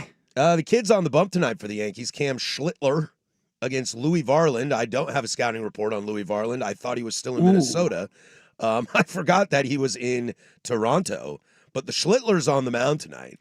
From the text line, Judge is Harden-esque. I know, I saw that.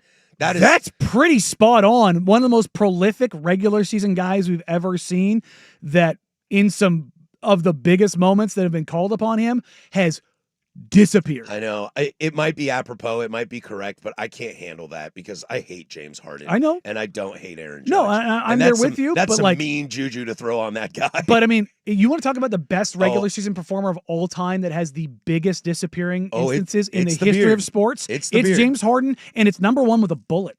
Yeah. I mean, 14 turnovers, a huge part of 0 for 27 from 3. Like A-Rod thinks James Harden sucks in the playoffs. Yes. and he's right. James Harden is the biggest superstar playoff choker in the history of sports. Yeah. And now, I wouldn't put Judge on that Mount Rushmore, No. but his name's in the hat. Yeah. Also, if you haven't seen Vladimir Guerrero slide into home last night, go check that out.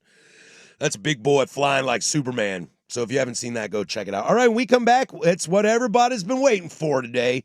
Blazer preseason tonight. I got to know, how in the hell am I going to watch this game? Like, not how I'm going to go get an antenna, I know that stuff, but like, what am I looking for? How am I, where's effort? How's rotation look? All that stuff.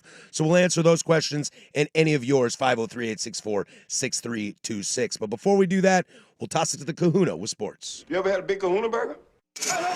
Now, from the George McCoy and Warren Allen Sports Desk, a Sports Center update on the Fan Sports Network, 105.1 FM and 1080 AM.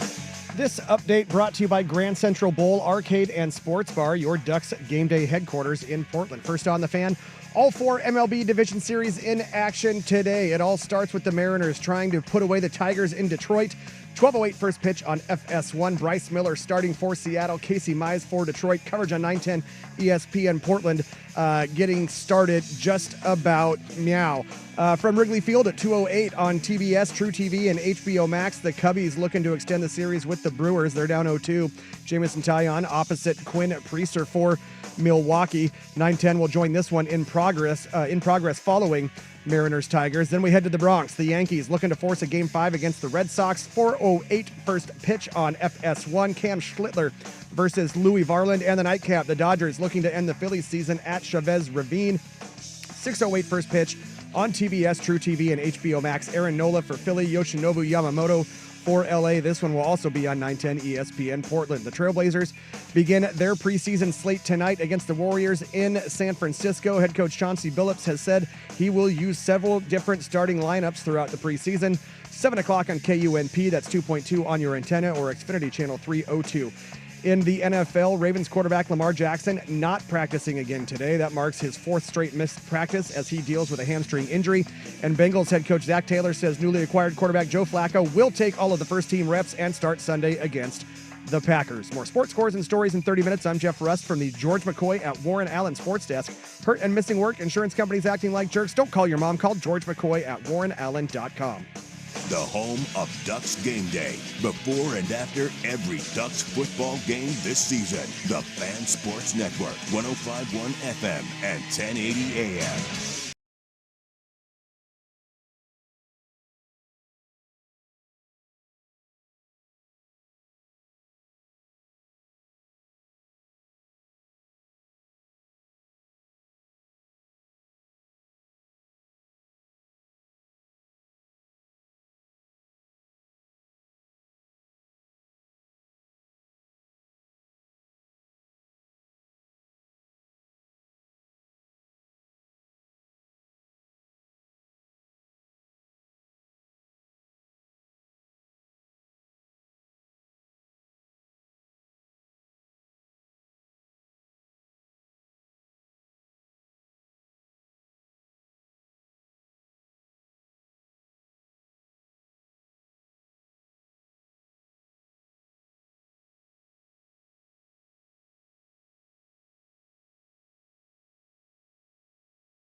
Oh, I'm getting a good laugh from Jordan on the text line.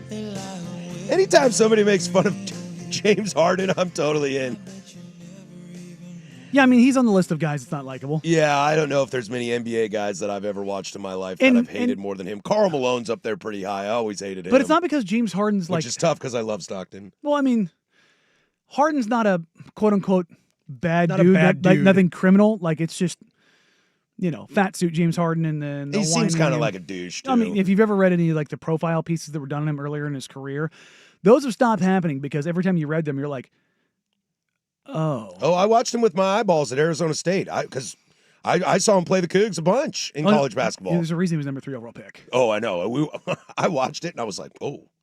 Because the whole time I was like, why is this guy at Arizona State, this weird guy with a clean-shaven face, is supposed to be the future of the NBA? Why? And crazy teeth. And do then you remember James Harden before he had his teeth fixed? And then I saw him live. Then I saw him live. I was like, oh, hello. Artesia High zone. That's how I felt about the Lopez Towers too. It's Well, like, oh, yeah, you those guys are good. Those guys were different at Taj Stanford. Gibson. Oh, hey, that guy was good. Yeah. Pac-12 basketball is pretty good. I want to get into this Blazers preseason tonight as they will take on the Golden State Warriors in a preseason situation. Now, I'm excited for Blazers season this year. I think there's a ton of storylines to go into, and obviously, you and me together doing the show will address all of them as they progress and come around and see how they pay off, et cetera. And we'll have more Blazer preview once preseason's over. We'll have spend a good day of deep diving into the Blazers.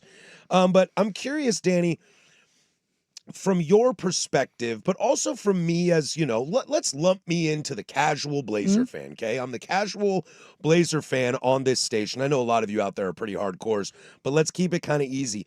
What is it that I watch? What is it that I should be looking for during preseason versus what you are looking for as someone who covers the team? So for me specifically, not to be interviewee, but no. So for me tonight, when I get home from the concert and I load up the film, I am going to be watching almost exclusively what offensive sets they bring out. Okay. Like watching the FanFest game this weekend, they got into their stuff at minimum at 18 seconds. It was go. I mean, it was fast, and it wasn't just getting into it. They would push in transition. If it wasn't there, they're immediately into an action. And I'm watching both corners. Are guys stationary? Are they stagnant? Where are they moving? Are we moving? Who's moving where? Who's going where? Who's screening on ball? Who's screening away? Dude, if I see anybody Karl Anthony Townsend out there on that line, I'm going to lose my GD mind. What do you mean? Standing around. Well, I mean, you do have to have some stagnancy in for spacing purposes, but just how random is it? And that's some of the stuff that you're going to have to, like, if you're going to go like top level fan, right? You're going to see some stuff where it looks clunky on offense. Okay. Because you need to build the relationship of how, when, and where. Like, okay, yes, you're going to make this quote unquote random cut. There's more randomness to it. But is the ball handler going to see it? Is the guy screening going to get you on the right angle? Is the timing of it going to be just right? And so, like, those are all things that take some time. Individually, one of the things I'm going to be watching that stood out to me, and I tweeted about it during FanFest, Shaedon and Young seem to have pretty good timing already in the two-man game. And not just in pick and rolls, it's off DHOs, it's off pin downs, it's off ball screens. There's stuff there where Hansen seems to understand how to free Shaedon up already, either on the ball with a direct like DHO or screening away as a ball handler and working some get actions and getting Shaedon the ball back in space and Shaedon being comfortable walking into a three, which I think is going to be one of the big storylines this year. Look for what looks comfortable. The uncomfortable stuff is going to show up, and it's going to be very noticeable because you're going to go, oh, that looked clunky. Look for what looks comfortable because there's going to be so much new in this. Chauncey Billups is back as head coach, but your two of your new lead assistants are Tiago Splitter and Patrick St. Andrew Saint.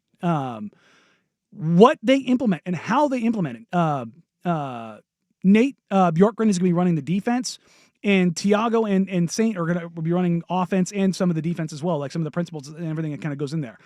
Finding out where those roles and responsibilities lie. And the other one, the top level thing, is Chauncey Billups is going to rotate starters throughout the preseason. So for all I heard that. I heard so, that. So all the people out there like Shaden has to start. No. No. What I'm saying here is he's going to have his opportunity. If he goes out there and it's very evident that he is showing more, you could see the Blazers be like, because here's the thing. I don't know if Chauncey knows the starting lineup. I have a reeling suspicion he has a pretty strong, I think he has a good idea. Strong idea which way he's going to go. But I don't know if it's set in stone. We aren't pulling the sword out of the stone here. Like it's not that, but It should be straightforward. I agree. I'm pretty sure. Yang Bong at the 2.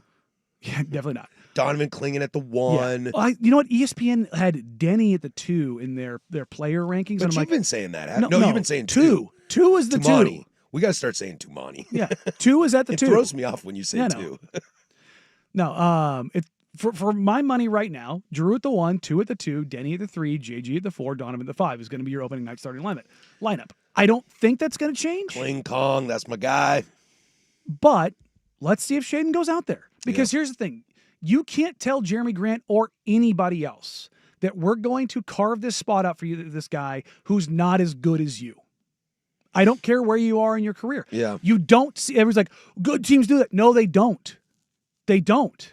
Because you don't tell a guy who's an Olympic gold medalist, who's making $30 million a year, that, sorry, dog, that's not how the politics of this work. And you can scream it until you're blue in the face. No coach in the league is doing that. Yeah. Nobody. Shaden's our biggest angle here, isn't he? Of the season. Well, no. Hansen. Really? But it's his first year. We're not expecting that but, much. But no, it's the what is he? That's the thing. I think the biggest question, though, is Shaden Sharp. Oh, yeah, that's is what he I that hear guy? most people ask, So- most people talking about. So 2 questions that we got on the text line I wanted to say for this right here. One of them was, what does Shaden need to do to justify getting like a real contract? And we talked about this a little bit yesterday. Mm-hmm. But for me, it's 2 things. One, the 3-point shooting. It's got to be better. I think I agree with I that. think that's secondary. He doesn't need to be Steph Curry, but he does need to be 36% plus or better, like on volume. That has to be a thing if he's going to be a guy. But the most important thing to me is Shaden as a playmaker. And I'm not necessarily talking assists. I'm talking about his ability to read and react and make the right plays. Having a plan in every possession and attacking it and adjusting it, you have your decision tree matrix. Mm-hmm. If A, then B. If B, then C. If C, then D. Like that, when you're going to year 4, that's how your brain should be going. And it's not, figuring it out on the fly. It's knowing if they do this, I'm going to do this. And if they look to take this and this away, then I go to this. That's a great player in the NBA. I'm not saying that, getting back to this Young Hansen thing, I'm not. I live in a world where I loved the David Robinson, Tim Duncan situation of 2 basically centers. One plays power forward, one plays center. And I'm not saying these guys are that, but is there a situation where we will see Young at the 5 and Donovan at the 4? I hope to God not. Is Donovan not there enough for the 4? Neither of those guys. Yeah. Now, you may see. Because that would be ideal world. Because look, JG's not long for this world. I don't think he's that. I don't mean it in a negative way. I just, whether he gets traded or becomes a free agent. Oh, he's not going to become a free agent for another couple of years. I know. But these guys are going to be here longer than that. Well, you hope. I assume. Like the thing is, we're assuming. Yeah, that's the thing. Is like now, is there going to be a lineup that goes 2 bigs, like 2 traditional bigs? Maybe, because the West has gotten so big. You might see it. But talking to the coaching staff over the last couple months, I've gotten a lot of looks. And I've said like bluntly, I'm like, I don't want to see it. Like. If you're getting Daniel, do we need to reject your media credentials here? I have no interest in seeing that. I just think that what that does for you both offensively and defensively is very, very, very clunky. All right, well, be fun to watch the game tonight. I will go out and get an antenna. I might have one in the garage. Might have an old one. I will say there was another question here. I know we're up against it. Oh yeah, go. Somebody said, I don't think I've had a Blazers season that I've been more meh about. And that is such an insane thing to me. That is not me being a homer. That is me covering. Well, it actually is me covering the team. I disagree with that statement as well. I think there's a lot. Last year was my meh. Last year was meh. The year before that was meh. Heiken and I, Casey Well, Holdall. the year before that is Scoot, and you're kind of like, oh, what's this guy? But I mean, but that was it. It was just the young guys. Yeah. Now you've got the young guys. You've got Drew Holiday. Does 2 have another gear? Does Denny have another Is gear? Chauncey the guy for the job? What do the new assistant coaches do? What is Hansen? Does Donovan look like he's actually like a all defense caliber rim protector? Does Like Jeremy Grant get traded? Or does Jeremy look like the guy that he was a couple years ago? Like there's so many storylines. The meh of this season, And I don't even have to talk myself into it. Like all the guys that are there that, like me, Casey, and Sean, that we're there every single night and we're covering this, we have all said the same thing of like, dude, this is actually going to be a fun year. Like there are so many things this year to talk about. There's so many threads to pull. And if you're not looking at that, you're just not a basketball guy. Well, as Brian Kelly would say, I hope you all had a shitty day. enjoy the game tonight. We'll report back tomorrow from what we see and keep you guys all caught up on that. Coming up next, Web Gems, $50 million. $50 million. It's got to go somewhere, doesn't it? 105.1 The Fan.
Sometimes it's good. Aw, I've interrupted happy time. Sometimes it's bad. No, son of a... It's Web Gems, What'd you do? the firm of Harris and Meringue on the Fan Sports Network, 105.1 and 1080 The Fan. All right, this is everybody's favorite Web Gems. Do it every single day at 11:45. Coming up in the Big Nooner, get back into some Ducks Indiana chatter, which had a little Dante Moore. The free fall from Lamar Jackson to Cooper Rush. We'll have to get to that as well. And maybe we'll close out with a little SEC chatter. But the story for Web Gems is brought to you by the Stanford University football program, as they received a $50 million gift from a former football player, Bradford Freeman, of Freeman Spogli. They own a lot of business adventures, things like Popeyes and Cinnabon and Advanced Auto Parts.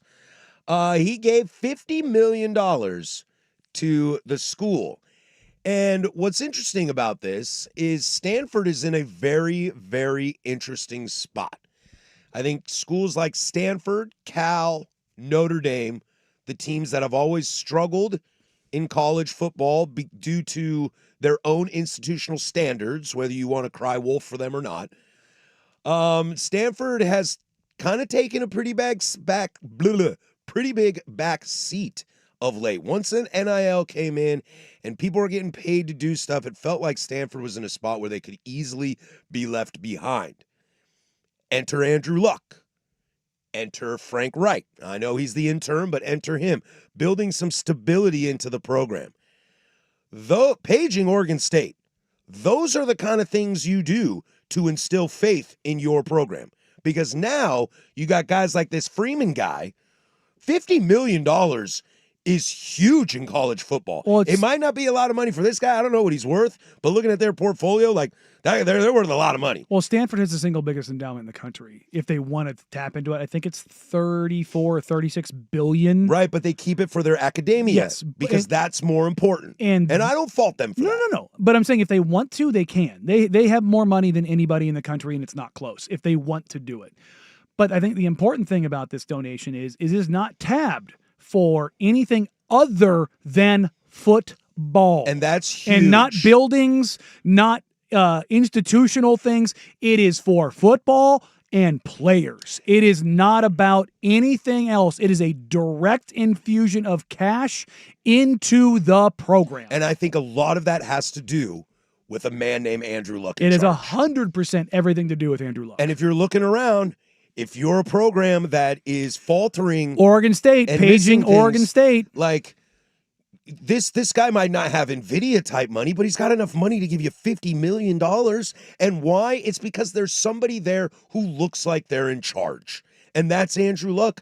And down south in Corvallis, when you're saying guys ain't going to remember who you are, bro, I don't even know who you are. What are you talking about? For anybody who didn't catch this, Blaylock, who is the assistant AD at Oregon I still State, don't even know who he is. reportedly told Steve Johnson, who was meeting on behalf of him and Gary Payton, about infusing money directly into the basketball program the exact same way, where it was going to go to the players. And I'm paraphrasing what Blaylock said here, is that it's more about the name on the front than the name on the back, and nobody's going to remember Gary Payton in 10 or 15 years. And I'm just like, that is arguably the most important athlete in the history of your institution. Yeah, it's him, Steven Jackson, maybe? DA, Derek Anderson? Terrell Brandon? Like Terry Baker? You had What to, Heisman? Steven Jackson?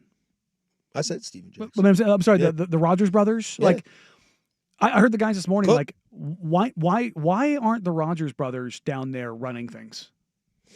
You know what I mean? Like, Right. where are they at in all this? Where's Steven Jackson? Where's Hoosh? Where's Chad Johnson? Like, where are the guys? Like, I heard Brandon say, I could do a better job as an AD. And honestly,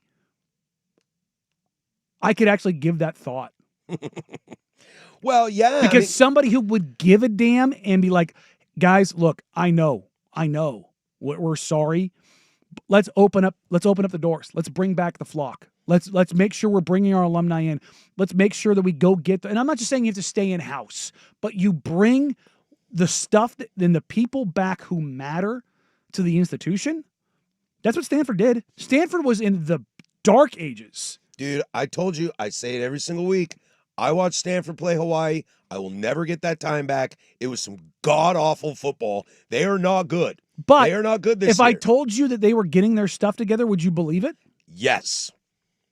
And even before I heard this $50 million gift to the athletic department, it's It's perception. It's 100%. It's perception. And if that's why Oregon State's number one recruit, their 4-star quarterback, said, "Deuces, I'm out." 24 hours after Trent Bray was asked about his recruiting class and being worried about it, we got everybody under lock.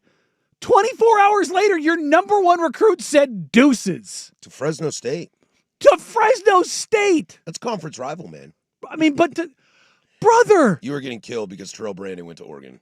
Just an FYI. Oh, did I say Terrell Brandon? Oh, you Just said an Derek FYI. Anderson. I'm sorry. Yeah. Just an FYI. Yeah, no, I'm an idiot. You were moving, so I didn't say No, anything. I said Terrell Brandon because he played here. I don't know why. I always go Oregon high school players and Oregon State blend together for me. Interesting. For whatever reason, I don't know why, despite the bigger name guys, with the exception of Kevin Love, going to Oregon. Yeah. I think a lot of it is and I think what makes it so tough in comparison to this and Oregon State is Stanford's in a tough spot. The ACC move they did out of necessity. I don't think anybody was stoked about going to the ACC when you're, in all the logistical issues that go in with the ACC. You're flying from Hawaii to freaking Virginia. Like, I mean, you're all over the map. And people, and there are some people that are trying to will Cal and Stanford to the Pac-12, and I would welcome them with open arms back into the conference. That a team with their own issues, your academic standards are super high. That's going to make it tough. Okay. Also, in an NIL world, you have a university, as someone points out, they're number 4 in terms of the money they've got of universities in the nation, their endowment. That you have all these obstacles that you have to overcome. Stanford would be one of my first candidates to say this is not going to go well. And in 2 years, they look to be turning it around. Will it work? I don't know that answer. I don't know if it will work. But it's better than what's going on down south. Yeah, just and so they're we're showing clear, you that it's not very difficult. When we're talking about endowments, I'm talking about non-Ivy League in the sense of teams that play sports. Oh, so then Texas and then... No. The Texas one is the entire state. The University of Texas system. Oh, all the Texas system. Got so it. all of the UT schools. I got you. Now. So number 1 is Harvard. Number 2 is the University of Texas system. Number 3 is Yale. Number 4 is Stanford. Gotcha. Harvard and Yale are not sports entities at this level. I've seen some basketball teams. Harvard and Yale are not anywhere close to this. But Stanford has more money than God, and actually it's lower than I said it was. At the end of the fiscal year in 24 is $37.6 billion, not 36. So yeah, and you have to get down. The next real school on this is A&M at 20.3. The good news about this $50 million too, because Stanford's got so much dollars, it's all going to football. There will be none of it wishy-washing around. Well, not only that, it is earmarked directly. Yeah. Like in the press release, it is earmarked directly for football. I gotta hang out with this guy. Yeah, a guy can just cut a $50 million check. That'd be pretty dope. I'd like to be friends with you. Right? All right, when we come back, we'll get into the big nooner. We'll chat a little Dante Moore. Does the train run with Dante Moore? It does for me. Loaded third hour. Don't go anywhere. 105.1 The Fan.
Now, from the George McCoy and Warren Allen Sports Desk, a Sports Center update on the Fan Sports Network, 105.1 FM and 1080 AM. Jeff Rust with your Sports Center update. First on the Fan, all 4 MLB Division Series in action today. It all starts with the Mariners trying to put away the Tigers in Detroit. First pitch coming up in about 6 minutes on FS1. Bryce Miller on the bump for Seattle. Casey Mize for Detroit. Coverage on 910 ESPN Portland is already underway. From Wrigley Field at 2:08 on TBS, True TV, and HBO Max, the Cubs looking to extend the series with the Brewers. They're down 0-2. Jamison Taillon opposite Quinn Priester for Milwaukee. 9:10 will join this one in progress after Mariners-Tigers. Then we head to the Bronx. The Yankees looking to force a Game 5 against the Blue Jays. 4:08 first pitch on FS1. Cam Schlittler versus Louis Varland. And in the nightcap, the Dodgers looking to end the Phillies season at Chavez Ravine. 6:08 first pitch on TBS, True TV, and HBO Max. Aaron Nola for Philly. Yoshinobu Yamamoto for LA. This one will also be on 910 ESPN Portland. Your Portland Trailblazers begin their preseason slate tonight against the Warriors in San Francisco. Head coach Chauncey Billups has already said he will use several different starting lineups this preseason. At 7 o'clock tip on KUNP, that is 2.2 on your antenna or Xfinity Channel 302. More sports scores and stories in 30 minutes. I'm Jeff Rust from the George McCoy at Warren Allen Sports Desk. Hurt and missing work, insurance companies acting like jerks. Don't call your mom.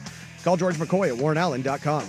The home of the Fan Happy Hour with Luke Anderson. Weekdays 2 to 3. The Fan Sports Network, 105.1 FM and 1080 AM.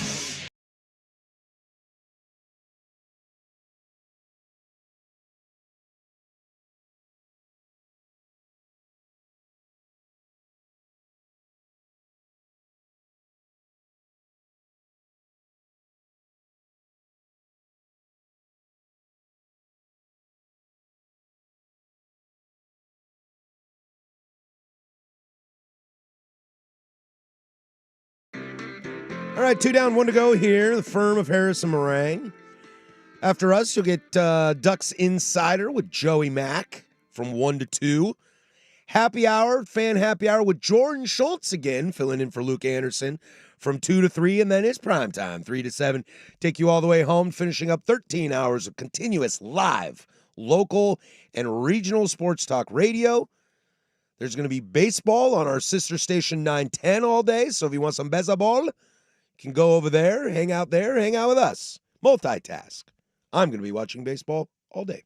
Did you know that today starts 49 consecutive days of a college or NFL game on television? This is the best month in sports. This is it, dude. Starts today. I always say this because it usually starts about a week before my birthday. And that is the time of like, from here for the next month, you have uninterrupted sports. Endlessly. Now, Missouri State at Middle Tennessee does not get my juices flowing. No, but you know what you have? You have Liberty at UTEP. Not like that. You have college football on a Wednesday night. That is true. How dope is that? From Johnny Red Floyd Stadium in Murfreesboro, Tennessee. I did hear the boys this morning. They picked up what we were dropping on Monday. About what? That Friday night game.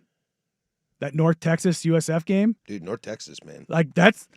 As a Wazoo fan who lost by 50, we are pro North Texas. We are pro North Texas. But like, I think North Texas should be the Group of 5 team in the playoff. But I'm like, that's what I think right that's now. That's a spicy little Friday night matchup. Hell I'm like, yeah, brother. hell yeah. And then Saturday, I will be locked. And then I hope and then if the Huskies lose after that, that's great too, man. I'm going to watch some future Pac-12 after dark, yeah. Fresno State, Colorado State. Let's go. Saturday afternoon, baby. I got a lot of Michigan friends in my life, and I told them all, I hate you all with a fiery passion of 1,000 suns. I don't even know if I can hate watch that game. It'll get a box. It'll get a box. Come on. It's USC Michigan. I have broken down, and I do the four box. Telling you, man, because then what you do is I figured out how to design it myself. There you go. And then you put the volume on the one that you want to watch, and then when you see something going on the other one, you go, oh, let's click it on this for a little while. Yeah, what time's your game? Are you the night game? 4:30. 4:30. So let's see. 4:30 on NBC. My box is going to be Georgia Auburn, Michigan USC, probably South Carolina LSU. And you probably talk me into A&M Florida USC Michigan. A&M. Yeah, What? A&M's playing Florida at 4. Why don't I see them? Oh, there they are. A&M, Florida. That will probably be. Yeah, that'll be. I mean, That'll look, probably be. that's a hell of a night. Although I'm a little intrigued by Kansas, Texas. Yeah, Tech. no, that's certainly going to be one that I like. Want to see more Tech. If one of these games gets sideways, throw Tech in there. Yeah. You know what I'm not going to watch? Mm. Iowa, Wisconsin. Oh, that's yeah. That's like you just lost a bet, and that's the game you have to break down on Monday. There are worse games. There are Yeah, but that certainly one worse would be games. rough. Like if you're talking on the slate on Saturday, the What's the Punisher game? UCLA Michigan State very high up that list. Can I interest you in a little Utah State, Hawaii at 9:00? Akron, Miami of Ohio. Yeah, but I think once you get down to those smaller teams like that, there's actually a lot you could learn because both those teams kind of suck. I think in the punishment game, if we stick to for those of you that don't know, Danny and I talked about this a couple weeks ago, that you should make a bet, and the loser of the bet has to Write a book report. Write a book report on a game during your game. Yes. So your game is at 4:30. So basically anything from 4 on. So San Jose State, Wyoming. Ooh, that's a rough one. UL Monroe, Coastal Carolina would probably be like, people would go that way.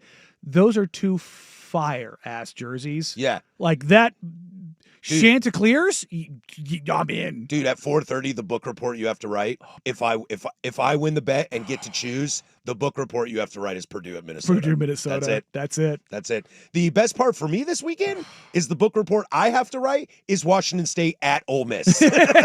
That's the game I have to write You about. have to sit there and watch Ole Miss hang 50. I'm going to watch that game, and I'll tell you what, my boys, at 9:45, we're going to do it.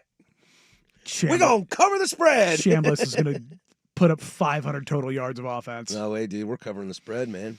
No. If you are an Oregon fan out there, Miami Akron was what I would make you watch. if you're an Oregon fan out there, the slate's not so bad. So if the I'm 12, forcing you. Oh, yeah, no, it's UMass Kent State. Kent State, man. They're combined 1-9. Yep, that'll do it. That football is going to it's not going to suck in a fun way. Like Northern Illinois and Eastern Michigan is going to suck in a fun way. I don't know, man. Can I tempt you in a little Nebraska at Maryland? Oh, you've got Raiola. I suppose That's fair. fine. Northwestern at Penn State. I can laugh at Drew Rowler. Does Oregon beat Penn State 3 weeks in a row? Yeah. No, I mean because people want to go to like the academies, and I'm like, no, dude, Academy football's Academy fun. football's rad. Academy football's fun. ODU Marshall, ODU's fun. Ball State Western Michigan, that's Maction. App State riding a win streak here Yeah, against Georgia State. yeah, no, the Was that game. mean? Was that mean? Yeah, I mean Was that being mean? UMass Kent State is the game. If you're a Duck fan, if you're having to write a book report, that's what you're watching. Rust, who's your team? Like, if you lose a bet and I got to make you do a book report, are you an Oregon Duck guy? I'm a Duck guy, yeah. You're a Duck guy. I mean, because look, I went to Willamette and Portland State, so, you know. You're a Duck. Well, Portland State plays football. Yeah, yes, sure. A brand of football. I think I'm going to get really drunk on Saturday and watch Utah State, Hawaii at 9. Why not, dude? 11:30 midnight, live football. Yeah, Sounds dope. it's great. Make some Mai Tais. You gonna go Mai Tai? Yeah. I didn't pencil you in for a Mai Tai guy. Why not? Mai Tais are wonderful. Your face does not scream Mai Tai. I Nor, like Mai Tais. nor anything tropical. And you did just allude to before the show how much you hate pineapple. So I just associate. True Mai Tais don't have pineapple. I'm just saying. I just associate anything tropical you don't like. That's not true. I love tropical. Do you? I just go make out with my friend Tito. My favorite fruit, color, and smell, and fake fruit is orange. Really. I love orange. That's not really tropical though. I mean, it's the weakest link to tropical. See, Did me you for just my call me the weakest. Link? for me my hangover cocktail, early morning cocktail. I'm not a Bloody Mary guy because tomato juice is Yeah. disgusting. Me too. I'm right But there I'm with you. I'm a Madras guy, so some vodka and OJ and crayon. Yeah, and I hate cranberry. Yeah, see, when I think tropical, I think pineapple, I think mango, I think passion fruit. That's what I think. I certainly citrus is, orange and lime. They're there, but they're like tropical adjacent, Tropical adjacent. right? Am I wrong on this? I don't think you're wrong. I mean, I know Florida's like mildly tropical when you get down to like southern Florida and the Keys and stuff I don't like think that. it's mildly tropical down there. I think Yeah. it's pretty damn tropical. But I mean, you're entering tropic zone. Yeah. for sure.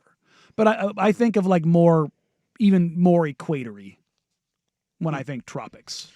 All right, well, when we come back, we'll get into a little more Oregon chatter up against Indiana. And I want to ask the question, does this team live and die by the man with the football? Dante Moore conversations next here on The Fan. The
Don't be crying. Don't be sad. Don't be scared.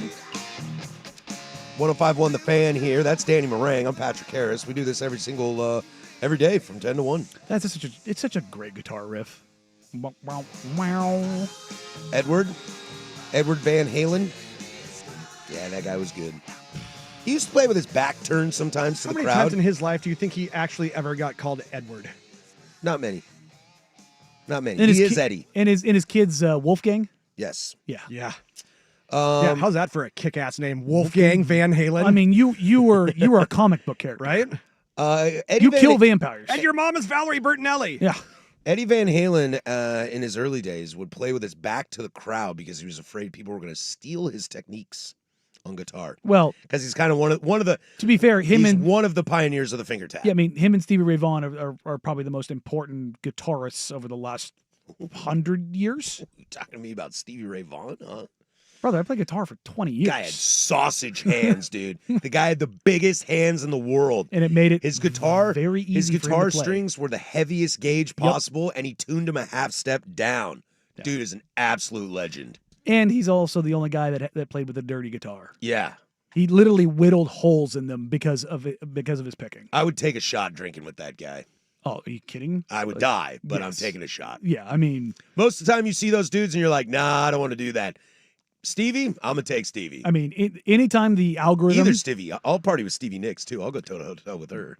Was just here. Not afraid of that. Just played at Moda. Not afraid of that. Right. But I mean, anytime the algorithm. I gotta take one more quick dump. Yeah. Anytime the algorithm throws some Stevie or some Eddie, like concert clips or something like that, the raw stuff. It's always fun. I am tuned in. We've been talking about Oregon, Indiana. We had Tyson Alger on in the first hour, and then Danny and I were kind of discussing this in the break. And I want to kind of elaborate more on that. It feels like with the way this Oregon team is, and I don't think Tyson said it necessarily, but in kind of thinking, you asked the question, how does Oregon lose this game against Indiana? I know where you're going. I'm going to derail you a little bit because something wonderful. I just started. No. I even went into my rant. It's started. I know. Preempting. But this is going to feed into it. Here, bear with me. I'm here. This came up. It's going to tie into this. Okay. And I just had this thought, and it was going to be a squirrel moment. If I lost it, it was not going to go anywhere. Okay. The Oregon teams that we've seen under Dan Lanning. Yes. The teams that have beat them. What have they had offensively? It's quarterback one. Dynamic quarterback. But wide receivers. Yes. And I brought up the Surratt, Omar Cooper Jr. wide receiver. Because I'm thinking Roma Dunze. Yep. I'm thinking like Polk that. and McMillan. And Penix. Yep. Yeah. Okay. Indiana, according to PFF, is the only team in the nation with 2 top 10 graded over on the season wide receivers. Hey, that's cool. Omar Cooper Jr. is 6th. Elijah Surratt is 8th. That kind of ties into like the what you're gonna go into, and I just had that thought of like, that Washington team that gave them so many problems was because of that. Yeah, and it ties into what you're going to say about Dante Moore. Yeah, I'm curious if because as I've been kind of ranting and No, you're good. I think that's great. Because what it ties into this team might live and die by Dante Moore in the sense that I don't think Dante Moore has to win you the game. No. Like you do not. This team is so balanced and well coached that you do not have to lean on Dante Moore to win the game. That is a great spot to be in. However, I think Dante Moore could be the guy that could lose you a game. We haven't seen him really rattled. Nope. We haven't seen him turn the ball over. The growth from UCLA till now is dramatic. Yes. And I think some of that is sitting behind a vet and Dylan Gabriel and coming to a lot more stable program at Oregon in comparison to UCLA, especially from a coaching standpoint. I'll take Will Stein over Chip Kelly any day, these days at least. And so that's what I'm kind of curious about. You asked the question, how does Oregon lose this game? Oregon loses this game if Dante has 2 turnovers. That's me. I don't think he will. I was telling you in the break, I'm a lot higher on Dante Moore than you are. In fact, I even said I might be higher on Dante Moore than like Andy Johnson is. And I'm not I love Dante. I'm not low on Dante. I know you're not to low. be clear, but like that's the thing is like you're I'm really over high. the moon on. Yeah, I really like Dante Moore. Dante has surprised me this year. He has had a couple throws this year. The one that stands out is the one to Malik Benson. It was just like, oh, that's an NFL throw. Hi, bud. Like that was that. Like we saw Penix. To go back to the UW conversation and the wide receivers he had, he made throws to Odunze, Polka, McMillan where you just went, okay, dog. Like I know you that's- already have a top 10 draft pick at Roma Dunze who's already running blistering routes at Yeah. great speed, and you made that throw? and you're dotting that up in the only place it can go to. Dante has had a couple of those throws, with the Malik Benson one is the one that really stood out. But it's interesting what you said. You know, if Dante throws 2 picks against Indiana, they could lose. If Dante throws a pick against Penn State, Truth. they could have lost. Truth. And I think that kind of goes to what you're saying in the sense of And maybe that's not fair to Dante Moore. It's not, but You know? but that was the margin of error in that game, right? Because if you give Penn State one more chance in that second half, let's say Dante throws, let's say just one, not even like a Drew Aller pick of like, what are you doing? Right. Let's say AJ Harris, who's maybe the best corner in college football, My cousin. says yoink and just drives on a ball and says, I got this. Heaven forbid it's a pick six. Oh, if it's a pick six, Oregon's in big trouble. Do you know what I mean? Like Yep. their defense, when we had Tyson on, their defense does not have a hole. Their pass rush is great. Their linebacking core is great. Their secondary is great. There's nobody you're picking on. And if you're picking on them, it's like, well, it's because this guy isn't quite as great as this guy, right? When I look at Dante, I go, okay, who is the one that I want to put the game on and prove it? Not that he can't do it, but that he has one game. That's all he has. He has one game against good competition where he didn't have it run down his leg. Because if you go back and watch, again, this is 2 years ago, UCLA. When he was up against it, he peed down his leg. Yeah, but I'm going to go back to this. I think a lot of that is coaching. I 100% agree. And I I think the growth in sitting behind Gabriel last year was enormous. And it shows real growth from him being willing to sit behind him. And P1 Tyler points this out on the text line, talking about Mendoza being awesome. Let's not forget he was at Cal and wasn't very good at Cal, but I would argue that Cignetti is a better coach than Wilcox. And sometimes that's offensively, yeah, Wilcox is the defense guy. And that sometimes, no, he's an offensive guy. Sometimes that is all the things in the world. I mean, Wilcox is a defense guy as far as like what he builds out. So for Dante, I mean, I think Mendoza and Dante are in the same path, that route of leaving programs that didn't have the best opportunity for you to go somewhere else that is actually going to use you. Because Will Stein is a massive upgrade from Chip Kelly. Massive upgrade, in my opinion. And in a team that's got a lot more talent around you. Like, look, let's not forget, like, I sometimes wonder, too, if it's easy to say, you know, Dante could be the reason they lost.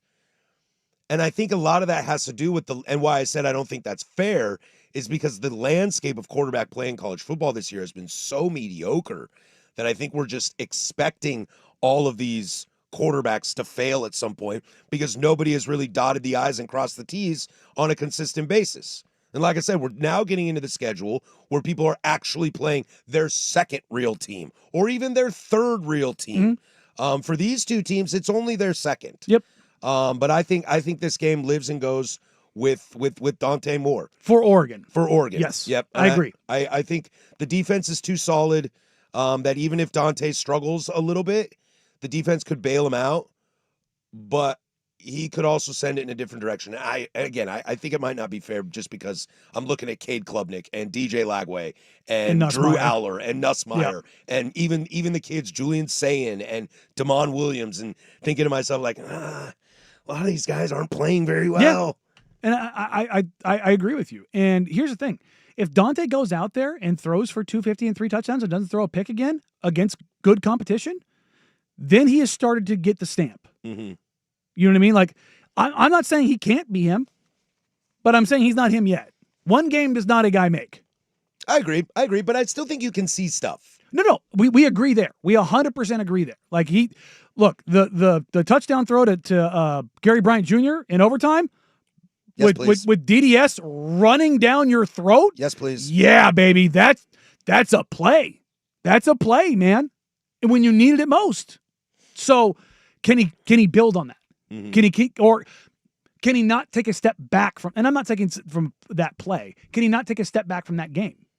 Can he be that guy again? And when you start building, that's what we do with all quarterbacks, is particularly in college. Is it can you consistently hit that bar? And that to me is the question with Dante. Not that he can't, it's can he? Because we know Drew Aller can't. We know Drew Aller can't. Cannot. We know what Klubnik has shown. We know what Nussmeier has shown. You know what I mean? Like DJ Lagway, he's still early enough in his career. He has that bounce back game against Texas. He looked like a dude. He did. So it's like Dante has a very, very, very, very big opportunity to at least hit the bar or clear it. But he also has an even larger opportunity to set the bar even higher. All this being said, I expect Dante Moore to have a monster game, and I'll take Oregon covering the spread. Oof. That being said, I'm not there yet. I'm gonna wait until Friday. I really to know exactly where I land. Yeah, you need a little bit of time, let it marinate a little bit. Because there's a part of me that wants Indiana to come in there and really upset the apple cart. Well, there's not a part of you. It's a large part of me. There's 99% of It's you. a large part of me. I will take more in a statement victory. Look, in a cover spread. It'd be fun game. because we haven't had anybody do that in the country yet. And as this texter points out, and Moore will be 100% the Heisman favorite if that happens. If he goes out there and does what you say, absolutely. And I expect him to. All right, we come back. Let's talk some little more quarterback talk, but we'll slide over to the NFL. Look, dude, can the gap really be the size of the Grand Canyon? It might be, but I think there might be some cracks in other parts of that foundation. We'll go to Baltimore next, but first, the Kahuna with sports. Hamburgers, the cornerstone of any nutritious breakfast. Now, from the George McCoy and Warren Allen Sports Desk, a Sports Center update on the Fan Sports Network, 105.1 FM and 1080 AM. This update brought to you by Mountaintop Metal Roofing. No maintenance, energy efficient, fire resistant, and a lifetime warranty. Do it once, do it right. Visit mountaintopmetalroofing.com. First on the Fan, all four MLB Division Series in action today. It all starts with the Mariners trying to put away the Tigers in Detroit. It is currently the top of the second inning. We got one out. Josh Naylor on second after knocking a double. We got Gino Suarez currently at the dish. And again, we are scoreless in the top of the second. From Wrigley Field at 2:08 on TBS, True TV, and HBO Max, the Cubs looking to extend the series with the Brewers, down 0-2. Jamison Taillon opposite Quinn Priester.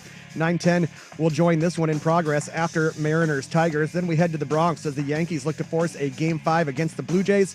4:08 first pitch on FS1, Cam Schlittler versus Louis Varland. And in the nightcap, the Dodgers looking to end the Phillies season at Chavez Ravine. 6:08 first pitch on TBS, True TV, and HBO Max.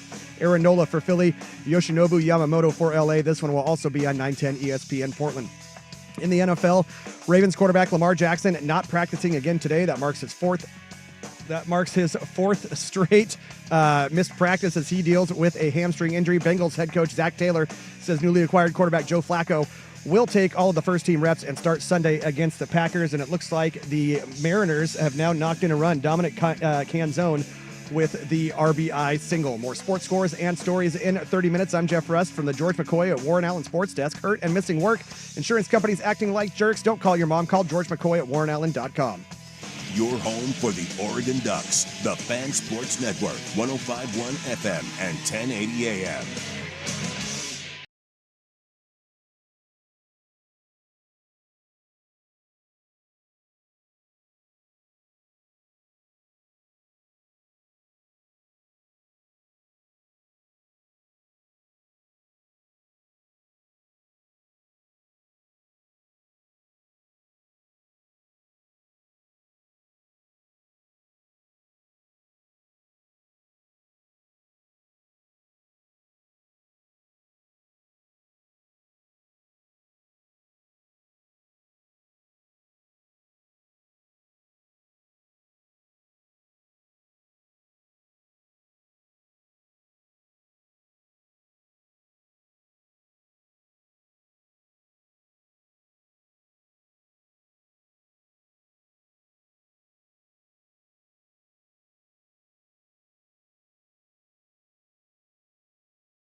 Mariners up 1-0. Josh Naylor hit a nice little double. Dom can zone, knocks him in. I got Schultze out there. He gave me a giant hug. Shout out Schultze. I'm gonna watch some of that game with him after this game's over. Hey, they push the when they get up next, top of the lineup. That's true. That's true. Top of the lineup. So Mariners up 1-0. Keep you informed on that for the last half hour of the show. And then you'll get Schultze at 2. He'll keep you updated. You want to watch a Mariners show live? I'm going to tune into the happy hour just because the Mariner game is going to be live with Schultze on the air. That to me is something I want to check out. We'll finish up with closing arguments next. Some stuff to look forward to tomorrow. There's a cool article on The Athletic about some coaches' feelings on trips to London in the NFL that we'll get to. We'll continue to talk about Ducks leading into the Indiana game this weekend and some takeaways from Blazer preseason from tonight, and also 10 Toes Down comes back tomorrow as well. That's a fun interaction from you all, and hopefully we get some baseball updates. We're either still playing baseball or the LCSs are set. Everyone could be eliminated tonight. Everyone could stay alive tonight. Great little night of baseball. Great little night of baseball. But we'll slide you over into the NFL, and one of the little leftovers that we have from the weekend that we haven't quite got to, we've mentioned it from time to time, especially with the Flacco going to the Bengals and interdivisional trades and stuff like that. And we continue to discuss and have, discourse about the great quarterbacks in the NFL and such. And the drop-off between Lamar Jackson and Cooper Rush is quite large from a talent standpoint. One could argue that drop-off is the size of the Grand Canyon. Okay? There is no way in my mind that you can tell me that this team is okay with Cooper Rush and not Lamar Jackson. That's how great Lamar is. That's how this team is built. However, I will be the guy to say it. Not having Lamar is a big deal. Okay, but the last time I checked, Lamar Jackson doesn't play defense. Now, his offense is so good that it'll keep the defense off of the field, which is kind of like playing defense. Did I just convince myself that Lamar Jackson plays defense? You might have talked yourself into it a little bit. But you see what I mean there. And we are now in a situation where, are we at the point that they're winning because of Lamar? Like, to more so of an extent than him just being an elite quarterback. Because I think if there's anything we know about John Harbaugh teams, if there's anything we've known about the Baltimore Ravens for the last 10, 15, 20 years, that is a stable franchise. More so, maybe more so than the Steelers, dare I say. But now Lamar goes out and people are dropping 40s on you. I think there's some real, I don't know, is it a McDonald thing? Is it because he's gone? Is that what it is? So this past week, I think you could say it was injuries. But we've noticed this now for basically 2 years, which the McDonald tie-in is certainly huge. But because you can see his imprint on Seattle. Yeah, you can. And it's really weird because you look at what they have personnel-wise when they've been healthy. And this story popped up for the Ravens last year, particularly in the first 8 weeks, 9 weeks of the season. It made no sense. They've got a premier pass rusher. They've got a premier linebacker. They've got premier DBs. Like, you should not be this, like Kyle Hamilton, Roquan Smith, like, you should not be this bad. Yeah. And not even like, you shouldn't be bad. Mm-mm. And I yet can understand dropping some games, close games. Houston's figuring it out. They're not 44 points figuring it out. You love Houston's defense, and I think we're both D'Amico Ryan fans. We like what's building there, but they've struggled on offense to start the season. But yeah, I think that's what it is. It's like the gap between Cooper Rush and Lamar Jackson is huge, but not 49 points on defense huge. And I'm definitely not saying get rid of Harbaugh, but I think maybe despite the fact that the man has 2 MVPs and you can argue is the best quarterback in the NFL, I'm laughing as I'm going to say this out loud. Are we underestimating how good Lamar Jackson is? Are we taking for granted how good one of the greatest quarterbacks to ever play the NFL is? Because you take him away and this team's losing by 50. That's insane to me. That's insane to me. Because let's take Joe, for example, okay? Joe has a history of getting hurt. And for some reason, we all apologize for it and let him off the hook for it. However, when Joe is out, they're not losing like this every week. I mean, They kind of are, though. But they have a worse offensive line, a worse coaching staff, and a worse history and Yeah. ownership. Baltimore is a check, check, check, check, check. We got a quarterback, we got a head coach, we got a front office, we got ownership, we got fans. Check, check, check, check, check. They hit all the boxes. Yep, they just, like everybody in the AFC, has a Mahomes problem. Sure. I think there's probably something to that. I just don't get it. It's like when they go sideways, they go really sideways. The Ravens. And who's going to be held accountable for this? I'm not saying fired. No. But who's going to be held accountable for this? Where is the problem? Where is the crack in the foundation? I mean, you start on defense because when Lamar is healthy, the offense is incredibly productive. But incredibly, when the defense has been healthy the last couple of years, which it has been, it hasn't like, up until recently. It hasn't been the Detroit Lions where you're like your entire secondary is gone, your best pass rusher and one of the best defensive, front seven guys in the league, and Aiden Hutchinson, his leg turns to splinters. Like you didn't lose all of that and still, stitch together a defense like the Lions did. If one guy's out for the Ravens, or if hell, even when they were healthy, they still sucked, and it does not make any sense. So. Is it just the defensive coordinator? Does it fall to Harbaugh? Does it fall to personnel decisions? Like, I think you can probably spread it around, but Harbaugh also is stamped. He's done it. Mm-hmm. You know what I mean? Like, there's no question. So, and that's why it's a weird spot to be, because he does get the benefit of the doubt. The organization gets the benefit of the doubt. They've gone through what? 2 GMs in the last 15 years? I mean, Andy Reid is probably the only more respected NFL coach outside of John Harbaugh. Maybe Pete? Yeah, I mean, maybe Pete, but I mean, John's done this for a long time. Tomlin, yeah, but Tomlin, the cries are coming for Tomlin. They have for years. Sure, which but is going to be hilarious when they win the division. Yeah, now. It's so dumb. But yeah, it's a really weird thing because we talk about like the Eagles and the Chiefs earning the benefit of the doubt. That's what you've gotten. As if you're wondering what that is. I thought Torkelson took him deep, but he did not. You thought so, because Harris is locked in on baseball right now. But the Ravens as an organization over the last 15 years, who's been better? I don't know. That's why. I mean, the Chiefs, because they have 3 Super Bowls, but that's it. It's a short. Honestly, you brought up Andy Reid, and you went a different way from what I was thinking. This feels like Andy Reid in Philly. The thing's kind of starting to fall off. You're like, you're great, you're but really what's good. wrong? But what's wrong? The difference is that at that point in time, Reid hadn't done it, where Harbaugh has. Yeah, I think McDermott is more Reid in Philly. Okay. Yeah, that's fair. We vary on McDermott for sure, but okay. But I can't put my finger on it. It doesn't make sense. Like if you just looked at their defense on paper and you're like, they just don't have dudes. Like Kyle Hamilton's one of the best DBs in the league. Roquan Smith is one of the best linebackers in the league. Like you have got dudes at every level, and yet this. Sure. So you've got to point the finger somewhere. You're sure as hell not pointing it at Lamar. No, and that's kind of what I was getting at. Yeah. That like, I can't believe we're underestimating one of the top 5 greatest quarterbacks of all time potentially in Lamar Jackson.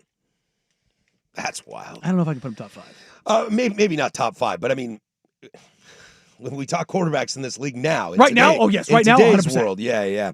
You can't count on much, but you can't always count on Sundays with the NFL on CBS and Paramount Plus. Stream your local NFL game live every Sunday all season long, starting at just $30 for your first year. That's like $250 a month. Visit ParamountPlus.com/NFL to get started today. Closing Arguments is next, and I want to circle back on this Dante Moore situation and NFL prospects. How he looks for that, Danny. I think you brought up something that was interesting, that Mel Kiper disagrees with you. We'll get to that next. In Closing Arguments, call it a day. 105.1 The Fan.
Harris and Meringue is wrapping up for the day, You want answers? I think I'm entitled. which means it's time for the closing arguments. Brought to you by Leskin Law. One-day divorce mediation. Peace treaties, not war plans. Visit LeskinLaw.com for more information. You want answers? I want the truth. On the Fan Sports Network. You can't handle the truth. 105.1 and 1080, The Fan. All right, that'll do it for us, Mike.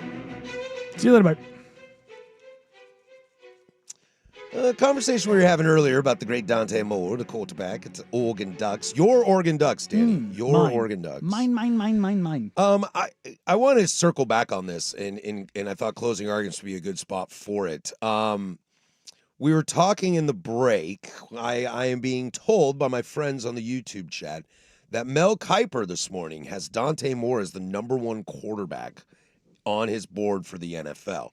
So I'm curious because in the break, Danny, you said you didn't think that was true. However, you did say that he is an NFL-style quarterback. If he looks this good in college, playing for a high-level squad like the Oregon Ducks, I gotta stop you right now. Okay. He's played one game, dog. I know. One. I know. This is a what if. But if he continues, if he keeps going, great. He's played one game. Well, then you tell me who the number one quarterback on the board is. Spin the chamber right now. But that's what because I mean. it's sure as hell not Drew Aller. Right. It's not Nussmeier. But that's why it's not Klubnik. And that's why I'm saying it Sellers, I don't know. It could be Dante Moore. Could be Fernando Mendoza for all we know. That's the thing is saying that Dante Moore is number one with the bullet right now is just bonkers. It's bonkers. I don't think it's that bonkers. It's bonkers. I think we've seen the throws that he can make, the poise he had in Penn State. I like it. Sure. I like it. If you go draft a quarterback off one game. Go for it. That's how you get Mitch Trubisky. Go enjoy it. Well, that's how you get Jamarcus Russell. Yeah. Yeah. Yeah, it happens. Cool.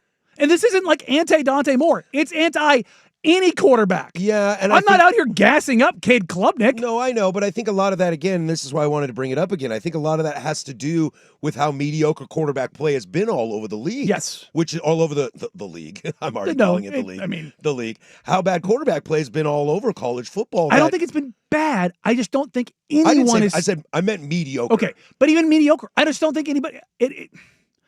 The bar of quarterback play from now to 10 years ago is higher. True. But also the greatness has been so much greater than from basically anyone we've seen this year. But also he's only played one game, but he's looked good in all 4 games that he's played. But who has he played? Like, you love Darian Mensah. Who's he played? Yeah. Who's he played? Their schedule's been tougher than Oregon's. He doesn't have Penn State win on the road on his resume. No, he doesn't.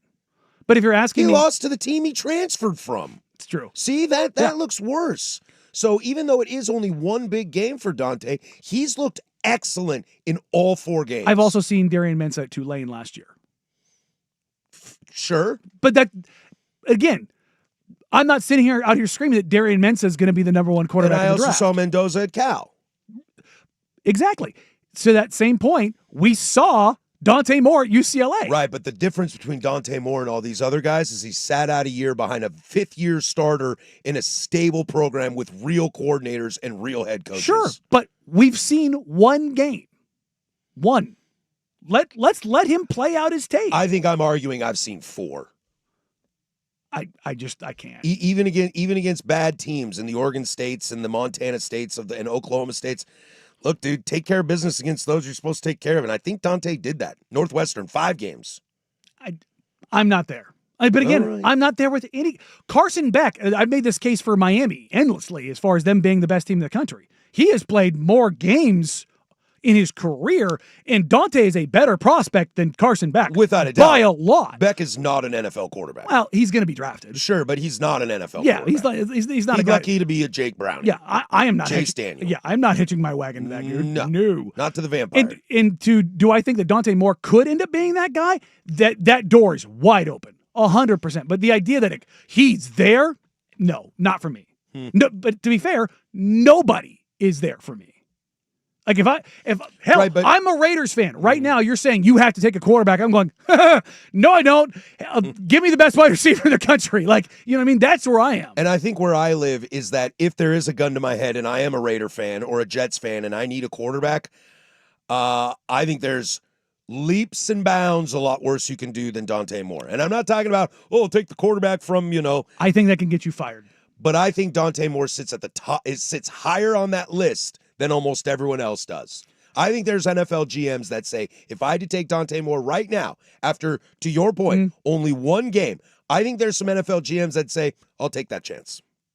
I think you're out of desperation, not because he's not good. Sure, because you want the whole sample. I agree with Yes. that. I agree with that. And that's the thing of like Dante Moore's number one right now. It's like there are years. I think he's number one right now. There are years, Andrew Luck, Carson Palmer, like the Heisman caliber, Baker Mayfield, like Trevor Lawrence. Trevor Lawrence, where you're like, yep, that now whether or not it works out, but there are years where 5-6 games into a season, you're like, yeah, that's done. I'll push back a little bit on some of that. I think the Baker Mayfields and the Kyler Murrays of the world, they were going to go number one. I knew they were going to go number one, but they weren't that. I've only seen two that in my entire life in college football. Oh, I think that I only saw that with Andrew Luck and Trevor Lawrence. I think there's And I might be wrong on Lawrence. I mean, I think you saw it with Caleb Williams. No, not me. I love Caleb Williams. I think he was great, but I didn't see that. And that isn't me just as USC only- guy. That's like mock drafts, and everybody knew going into that season he was that. No, gonna be the that only guy. two guys I've ever seen that were that. Okay, maybe three. But I'm a little young for it. Number 3 would be Peyton Manning. But even in that class, Manning, Luck, and Lawrence. But even Those are in it. that class, Leaf Manning. Like it was like, but you. Yeah, I don't know. We at Wazoo kind of knew what Peyton Manning was compared to. But you understand what I'm saying? Like I do. There are almost every year there's a quarterback or two where you're like, yeah, I can. Like this last draft we just had, it was like, well, okay, you know what I mean? Like it's kind of college football's just in a weird spot right The now. big one 2 years ago, I might argue that Bo Nix is the best quarterback taken off that board. But nobody had him there as that guy. That's true. That is Closing Arguments, brought to you by Leskin Law. Visit leskinlaw.com for more information. Leskin Law's one-day divorce mediation. Peace treaties, not war plans. That'll do it for us. We'll catch you tomorrow. Thanks for hanging with us. For Danny Meringue, that's Jeff Rust and Casey in the background. Hey. I'm Patrick Harris. Go do something I would do. Bye.